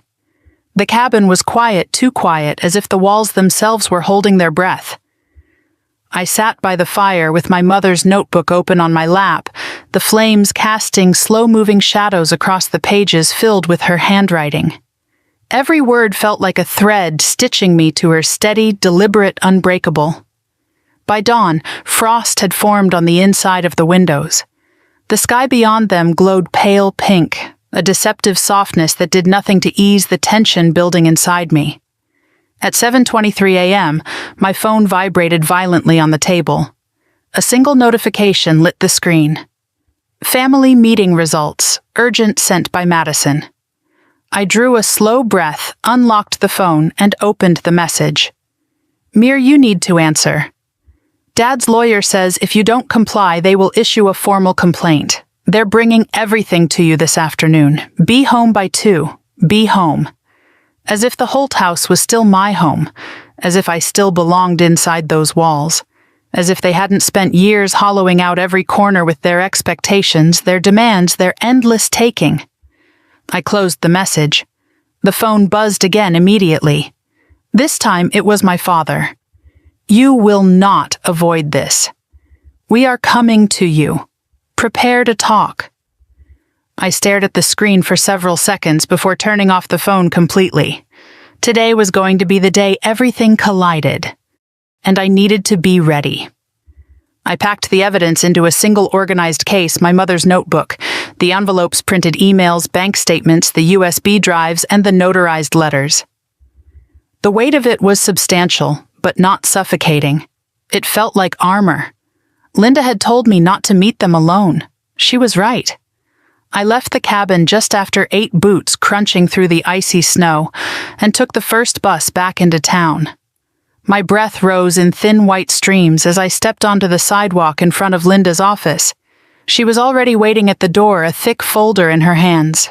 "You'll need this," she said simply. I followed her inside. The receptionist nodded at me with a sympathetic glance before turning back to her computer. We entered Linda's office and she closed the door behind us. "They'll arrive around 2, she said. "They've made that clear in multiple emails I've received this morning." "Yes." Linda set the folder on the desk and pressed her palms flat against it. "I want to be absolutely sure you understand what will happen today." "I understand," I said. "They'll try to bully me into surrender. They'll use guilt and threats.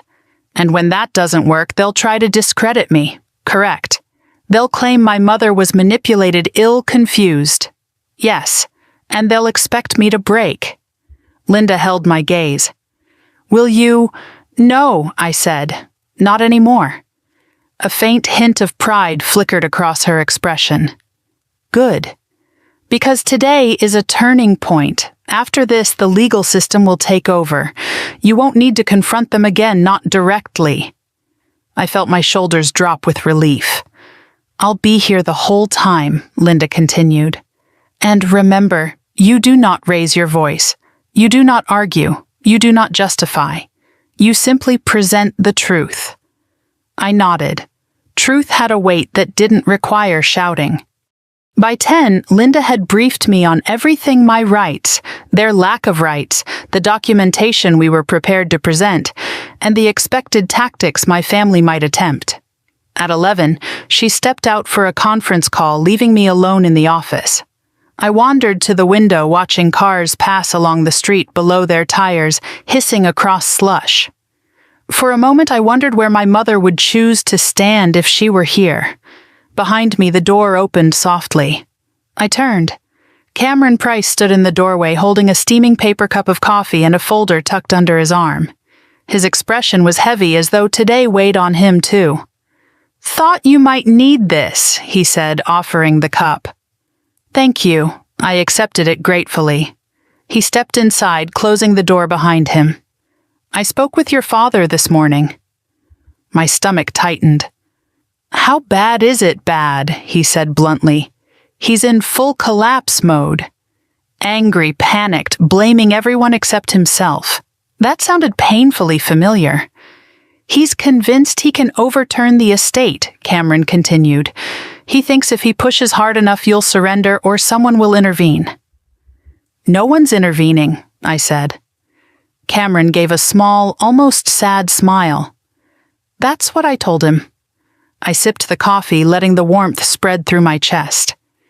"He told me something else," Cameron added. He said, and I quote, "She has no idea what she owes us." My jaw clenched. Owes us. As if my entire existence had been a debt they were waiting to collect. Cameron placed the folder on Linda's desk. "You owe them nothing, Meredith. Nothing."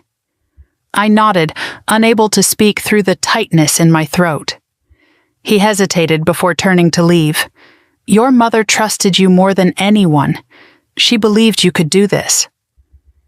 When he left, the room felt fuller, somehow not empty, but reinforced.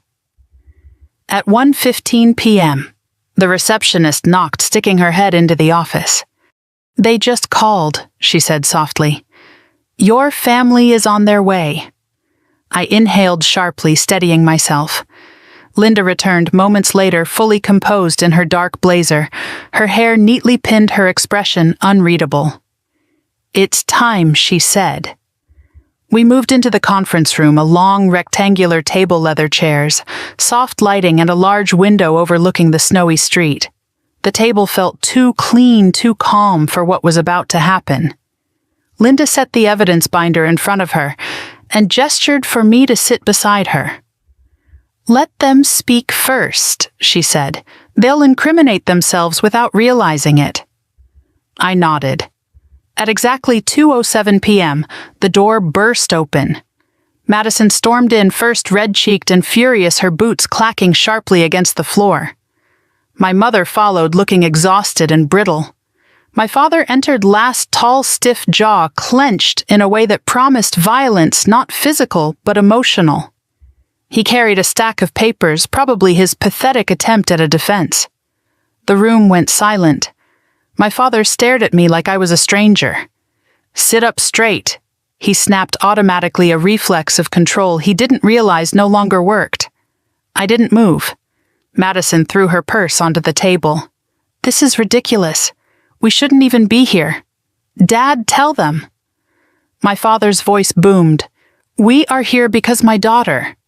He pointed at me like I was a criminal, has created a completely unnecessary crisis. She has interfered with family assets, locked us out of accounts, and stolen property that does not belong to her. Linda cleared her throat. "Mr. Holt, the property and assets you're referring to were legally transferred into Meredith's name by her mother. Your accusations are unfounded." He turned on her. "I didn't ask for your opinion." "That's unfortunate," Linda replied calmly, "because you are going to hear it anyway." Madison slammed both hands onto the table. "You are not taking everything, Meredith. This is insane. Mom didn't intend this. She was sick. Dad already told the lawyer that she wasn't in her right mind when she set this up." I folded my hands on the table, my voice steady. "Mom was in complete control when she made her decisions." "You don't know that Madison snapped?" "Yes," I said quietly. "I do." My father rolled his eyes. "Oh, here we go. The dramatic victim routine." I looked at him, not with fear, not with hesitation, but with a kind of cold clarity I had never felt before. "I'm not a victim," I said. "Not anymore." He opened his mouth to retaliate, but Linda placed a hand on the evidence binder. "With your permission," she said, "we would like to begin presenting the documentation your wife compiled." My mother's breath caught. Madison blinked.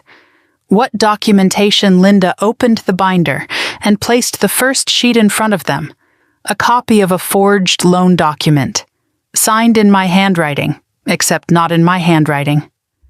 My father's face drained of color. Madison's eyes widened. My mother's hand flew to her mouth. "This," Linda said, "is the beginning." She laid down another document, another forgery, and another, and another.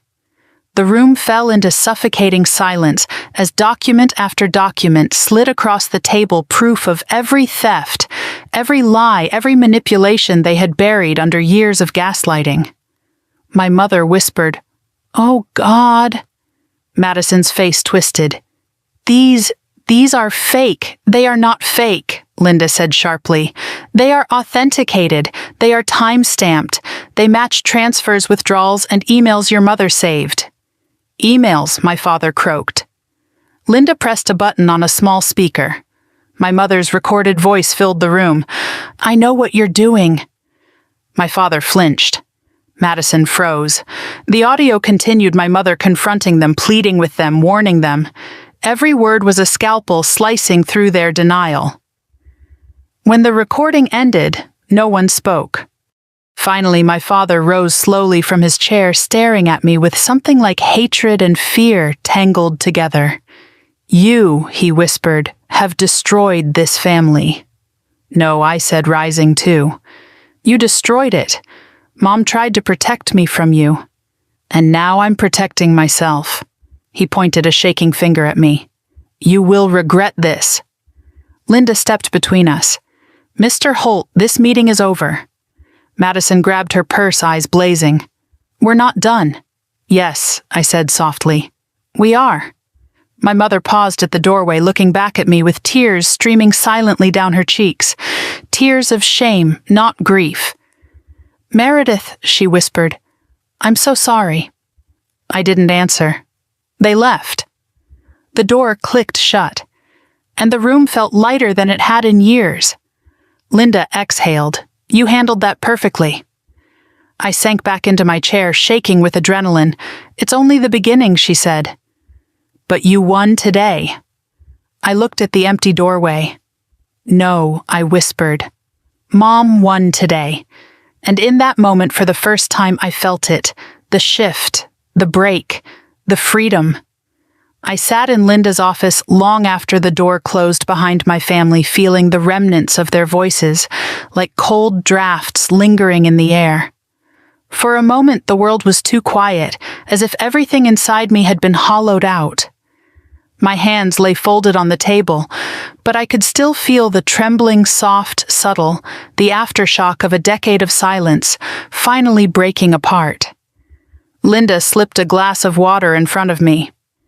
"Drink," she said gently. I obeyed the cool liquid, steadying the heat burning in my throat. "You handled yourself," she added. "Better than most." I let out a breath that felt like it had been trapped in me since childhood. It didn't feel like it. It felt like bleeding. Linda gave a small, understanding smile. "That's what truth does. It cuts on its way out." I nodded, staring down at the table. "It's not over." "No," she agreed, but the power dynamic just shifted. And they felt it.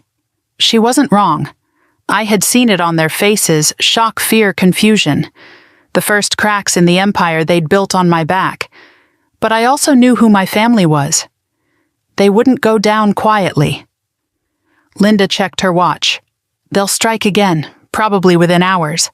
Prepare for aggression, manipulation, and at least one attempt to rewrite the narrative."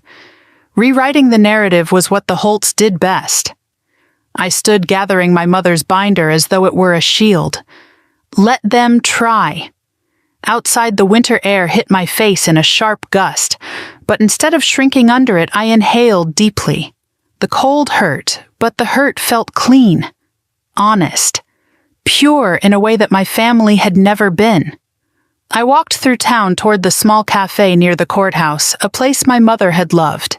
She used to say the coffee tasted burnt, but the atmosphere tasted real. The staff knew her by name. They still smiled at me whenever I came in, offering quiet condolences they weren't even aware I needed. Inside, I ordered chamomile tea and found a corner booth by the window. A few people chatted around me, but the world felt muted, distant, almost peaceful. My tea arrived.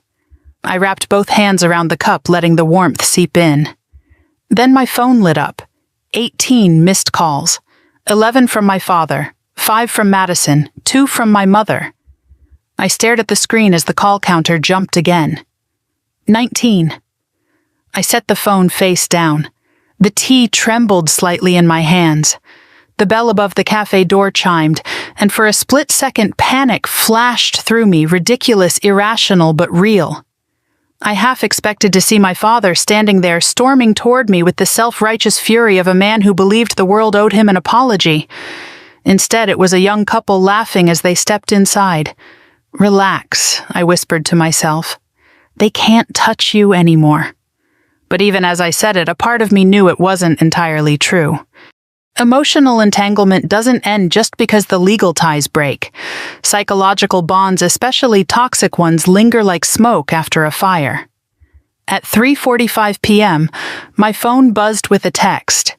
From my mother. "One day you'll realize all we ever wanted was what was best for you." I stared at the message, feeling something cold settle in my chest. My mother had always been the softest weapon in the Holt arsenal. Her voice carried the guilt. Her eyes carried the disappointment. Her silence carried the threat. But that message wrapped in false tenderness felt like a dagger.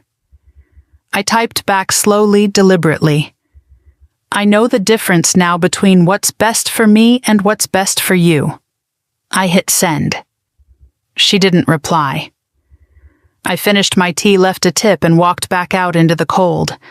Snow had begun to fall, soft flakes drifting down in slow spirals, settling lightly on my coat. The world felt muted, almost cinematic. A strange calmness spread over me as I started walking toward the bus stop. My phone buzzed again. A voicemail from an unknown number. I pressed play. My father's voice filled the air. "You think this is over? You think you can humiliate us and walk away? You are destroying this family, Meredith. I raised you, I fed you, I sacrificed everything for you. And this is how you repay me. You will regret this. I promise you, you will regret this."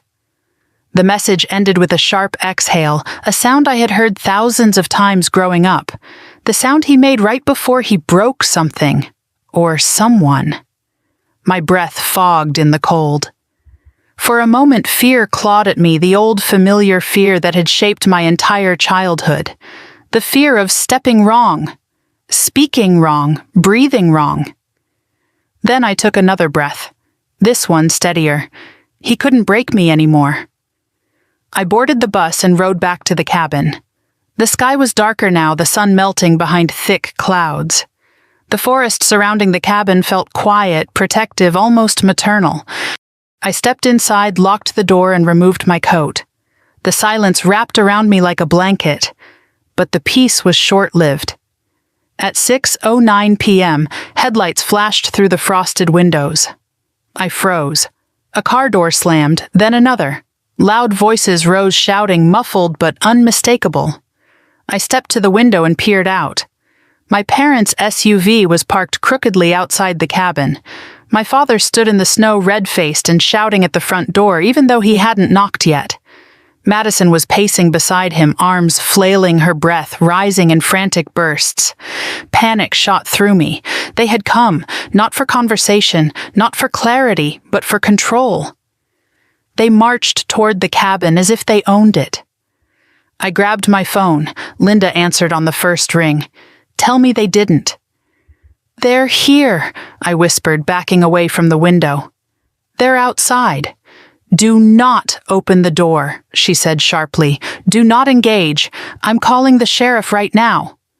My father's fist slammed against the front door. "Meredith!" he roared. "Open this door right now." My heart pounded so hard I could feel it in my teeth. Madison shrieked, "You can't hide forever." Another fist slammed the door. I pressed myself against the wall, gripping the phone with shaking hands. Linda's voice came through the speaker, steady and firm. "Help is on the way. Just stay away from the windows." Another blow shook the cabin. The picture frames rattled. My father's voice was hoarse now. "You think some lawyer can protect you? You think you can take what's ours and run?" I closed my eyes, gripping the phone until my knuckles whitened. "It was never yours," I whispered to myself. Blue and red lights flashed against the trees, then not long after, but long enough that the minutes had stretched painfully. The sheriff's cars rolled up their tires, crunching through the snow. Officers approached cautiously, hands near their belts, but not touching their weapons.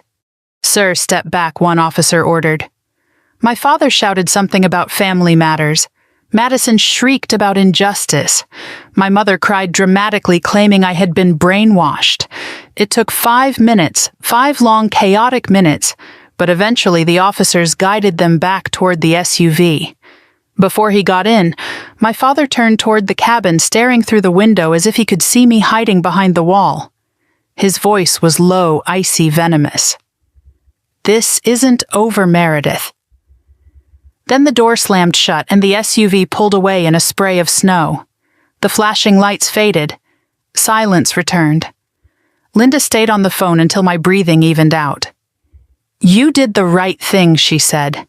"And next time, there won't be a next time. We'll file a protective order in the morning." I slumped onto the couch, shaking with a mixture of fear and relief. My family had shown their true selves, not just liars, not just manipulators, but desperate people losing control. It wasn't bravery that made them dangerous. It was desperation.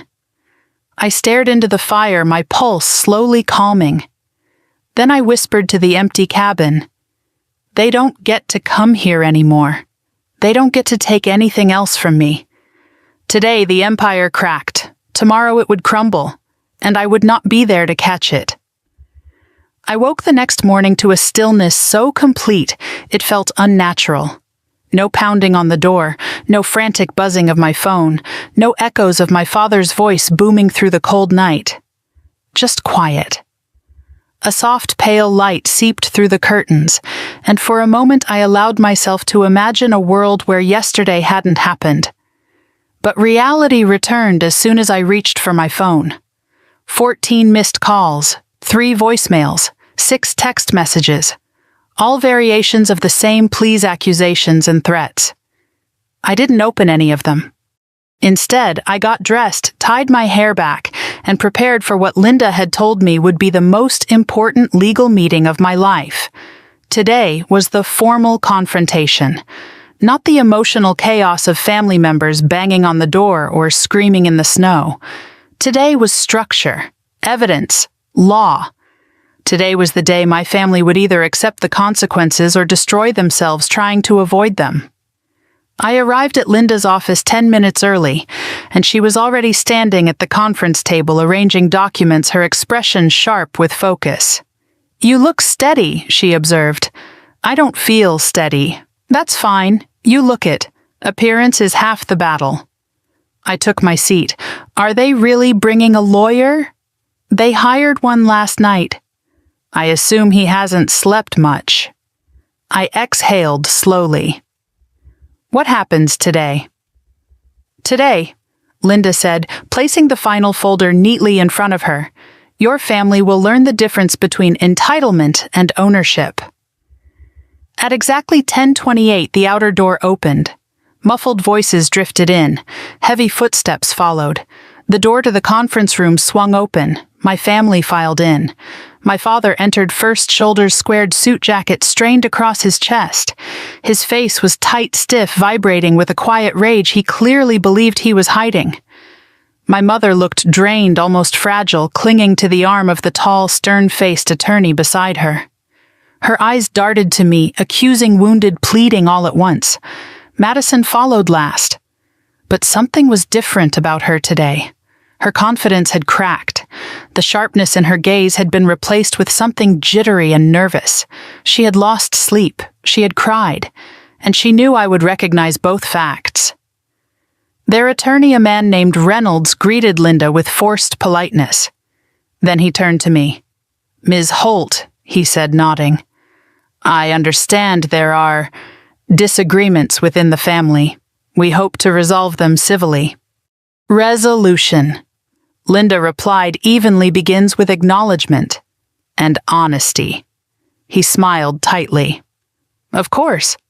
The seating arrangement was deliberate. I sat at the center of one side of the table, flanked by Linda, and an empty chair meant to symbolize neutrality. My family sat across from us, clustered tightly, as if afraid that distance might weaken the illusion of unity. Linda began by distributing copies of every document my mother had safeguarded. "Before we begin," she said, "I must note that all evidence provided was secured, legally authenticated, and reviewed by the probate court. Nothing presented today is speculative." My father scoffed. "Everything about this is speculative." Linda ignored him entirely.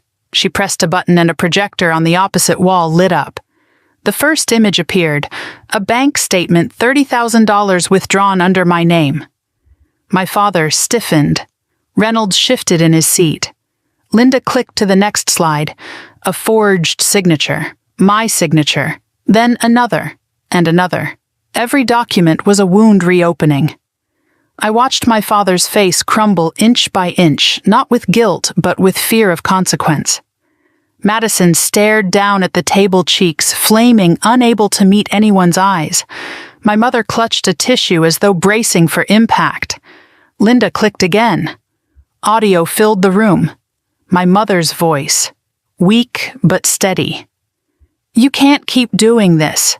Meredith doesn't know about the loans." Then my father's voice low and menacing. "She doesn't need to know." Then Madison. "She'll sign whatever we tell her to sign. She always does. She thinks family means obedience." My stomach twisted even though I had heard the recording before. My father's attorney cleared his throat loudly. "These recordings, Your Honor."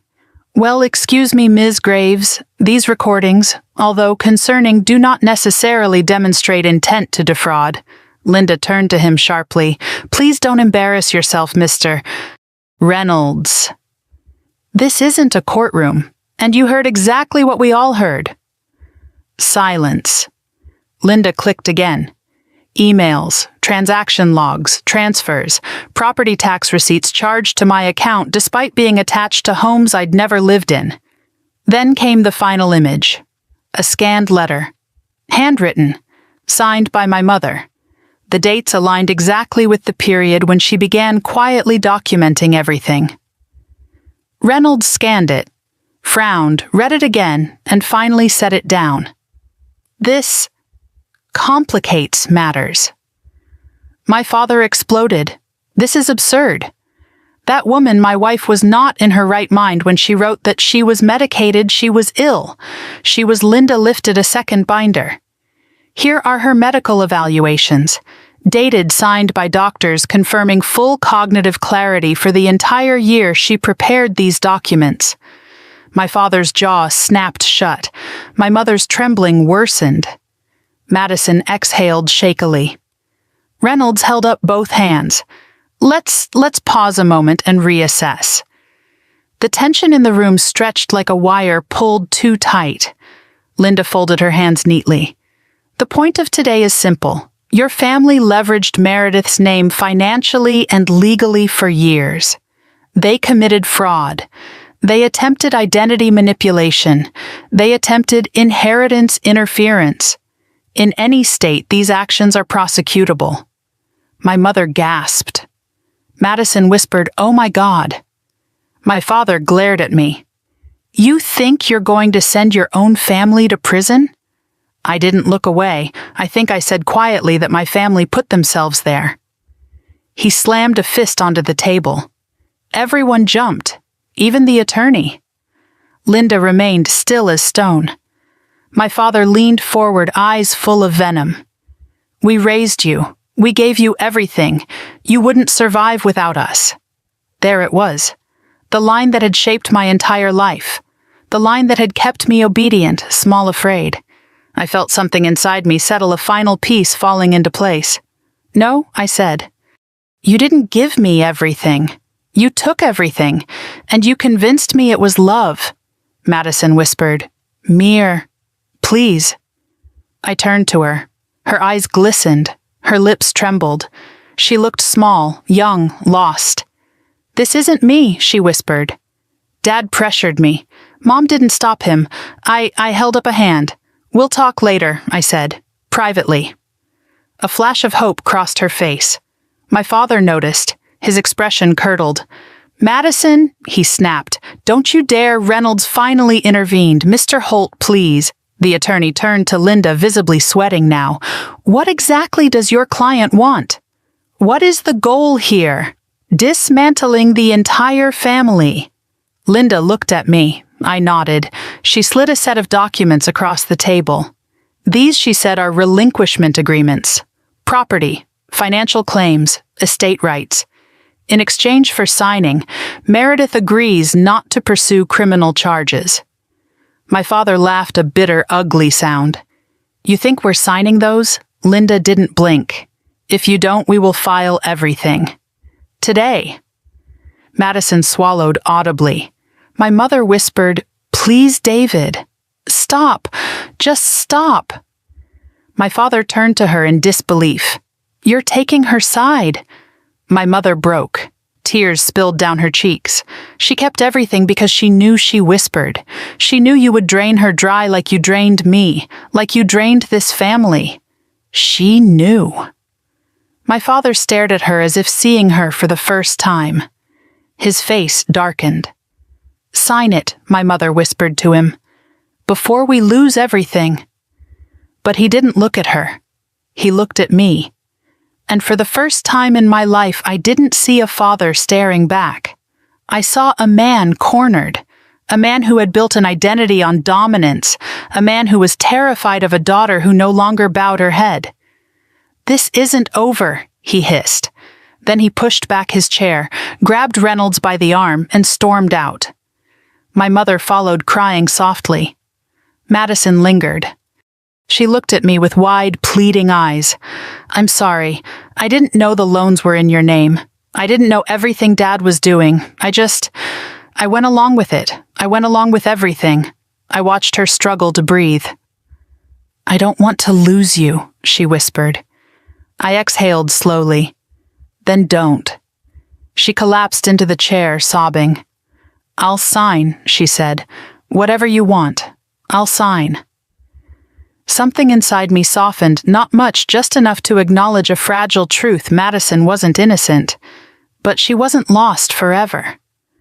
Linda handed her a pen. My sister signed every page with trembling hands. When she was done, she pressed her forehead to the table and wept. I stood. "I need air," I murmured. Linda nodded. "Take your time." Outside, the winter sun had risen high, reflecting off the snow in a cold, sharp brilliance. I stepped into the brightness, closing my eyes as the wind lifted strands of my hair. It wasn't victory, not yet. But it was the moment before victory, the moment when the scales finally shift, the moment when surviving becomes reclaiming. I inhaled deeply. Today, part of the empire fell. Tomorrow, the rest would crumble. Snow was melting on the cabin roof the morning I officially became free. Not metaphorically, though, that was true too, but legally, irreversibly, indisputably free. Documents had been filed, signatures notarized, protective orders approved. My name, my identity finally belonged to me again, no longer stretched thin under the weight of my family's greed. The quiet outside felt different now. It wasn't the tense stillness I'd known most of my life, the kind that warned me to tread lightly or risk being swallowed whole. It was gentle, open, like a doorway I had never been allowed to walk through until now. I stood by the window with a cup of tea warming my palms and watched the last stubborn patches of snow shrink under the pale March sunlight. The storm was over, and I had survived it. When I stepped outside, a cold breeze kissed my cheeks, but it didn't sting. The forest seemed to breathe with me. Birds darted between the branches, calling to one another as if welcoming spring. For once, I didn't feel out of place in the world. I felt present, solid, unafraid. My phone vibrated lightly in my pocket. A text from Linda. Filed, processed, final. "Congratulations, Meredith." I smiled slow and full, the kind of smile that felt like it came from muscles I hadn't used in years. I typed back, "Thank you for everything." Then I slid the phone away. There was nothing left to check. No crisis waiting, no fire to put out, no obligation disguised as love demanding my immediate attention. Just quiet, just me, just freedom. Later that morning, I drove into town and parked by the waterfront. The lake was half frozen, half shimmering, the wind brushing faint ripples across the thawed sections. My mother used to bring my sister and me here when we were little. She'd tell us to throw a pebble and make a wish, then swear up and down that the lake kept secrets. I picked up a small stone from the shoreline, cold and smooth, and held it for a moment. "I hope you see this," I whispered to her memory. "I hope you know we made it." I tossed the stone. It skipped once, twice, then sank into the quiet depths. The wind shifted slightly as if answering. The next part of my day was unfamiliar territory. Not court documents, not crisis management, not hiding in fear of angry fists pounding on my door. I had an appointment at a college campus with an academic advisor. When I walked into the office, the bright-eyed woman behind the desk beamed at me. "You must be Meredith. Come in. I reviewed your application last night. Your essay was remarkable." I blinked. It was Yes. You wrote about rebuilding your life from the ground up, about resilience, about finding your voice after years of being silenced. We were moved, truly. My cheeks warmed. I didn't think it was impressive. She shook her head. It wasn't just impressive, it was brave. You'd be a fantastic candidate for our psychology program. Psychology. The word felt like sunlight, helping others reclaim their lives after losing themselves, helping people break cycles that once felt unbreakable, helping women like me. I swallowed, suddenly emotional. Thank you. That means more than you know. Her smile softened. I think good things are coming for you, Meredith. You're choosing yourself now, choosing myself, not surviving, not shrinking, not appeasing, choosing. By the time I left the campus, a small acceptance packet in my hands, the sky had brightened into a soft blue streaked with gold. Everything around me seemed sharpened, cleaner, stronger, more possible than I had ever allowed myself to imagine. I drove home the long way past the bakery, where my mother used to buy cinnamon rolls, past the church, where she sang in the choir, past the park where Madison and I used to feed ducks every Saturday morning, before competition and comparison took her from me. The memories didn't hurt anymore. They simply existed. When I pulled into the cabin driveway, a familiar car was waiting. Madison's. She stood by the porch, hugging her coat around herself, eyes red from crying. Her posture was hesitant, not demanding, not entitled, not the girl who once believed the world belonged to her. I stepped out of the car. She stepped toward me. "Hey," she whispered. "Hey." Silence stretched between us, not tense, just fragile. "I wanted to see you," she said softly. "Not for Dad, not for Mom, for me." I nodded, cautious but open. "Okay," she swallowed hard. "I signed everything. You know that." "Yes. And I know I have no right to ask you anything. But I need to say this." Her voice cracked. "I'm sorry. Truly, deeply, and I'm trying to do better. I'm in therapy. I'm learning how much of what I said came from fear. And how much came from Dad's voice instead of my own." I studied her face. She wasn't acting, she wasn't manipulating, she was trying. It wasn't forgiveness, not yet. But it was something. "I'm glad you're working on yourself," I said quietly. Her eyes filled again. "I want you in my life, even if it's small, even if it's slow, even if I have to earn every inch of ground." I hesitated, then nodded once. "Small steps," I said. A trembling smile broke across her face. Small steps. We didn't hug, not yet. But the air between us shifted, no longer a wall, but a doorway. She left soon after wiping her cheeks, thanking me for listening. I watched her car disappear down the winding road, feeling something I hadn't expected: closure. Not revenge, not victory. Closure. That afternoon, I returned to the cabin and opened the woodworking box my mother left me. Inside were her old tools, a small hammer measuring tape, a chisel worn from years of use. The scent of cedar rose as I lifted the lid. I traced my fingers over the handle of the hammer. "I'm learning," I whispered to her. "I'm finally learning." I spent the next hour building something simple, a wooden frame for the acceptance letter I had tucked inside my bag. My hands were clumsy at first, but the rhythm came quickly, easily, as though my mother's hands guided mine. By evening, the frame rested on the table beside a small candle. I stepped outside and watched the sun sink behind the tree line, flooding the sky with gold and orange. A soft knock sounded behind me. I turned. Cameron stood on the porch holding a paper bag with a shy smile. "I made too much dinner," he said. "Thought you might want some," I laughed. "You made dinner?" "Okay," he admitted. "I heated dinner. But generosity doesn't require culinary skill." He joined me on the porch, handing me a warm container. We sat side by side, not touching, not rushing anything, just breathing the same quiet air. He glanced at me after a long silence. "You seem lighter." "I am," I said truthfully. "Good," he murmured. "You deserve that." We ate in companionable quiet until the stars appeared overhead. When he finally rose to leave, he paused, studying me gently. "I'm proud of you, Meredith, for everything you walked through, and everything you didn't let break you." When he was gone, I stayed outside, staring at the sky. For the first time in my life, I felt fully, wholly mine. My name, my future, my peace. All of it belonged to me.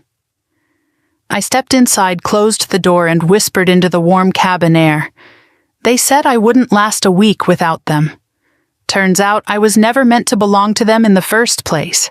And as the fire crackled softly, and the lake shimmered in the distance, I understood something simple, but life-changing. Walking away hadn't destroyed me. It had saved me.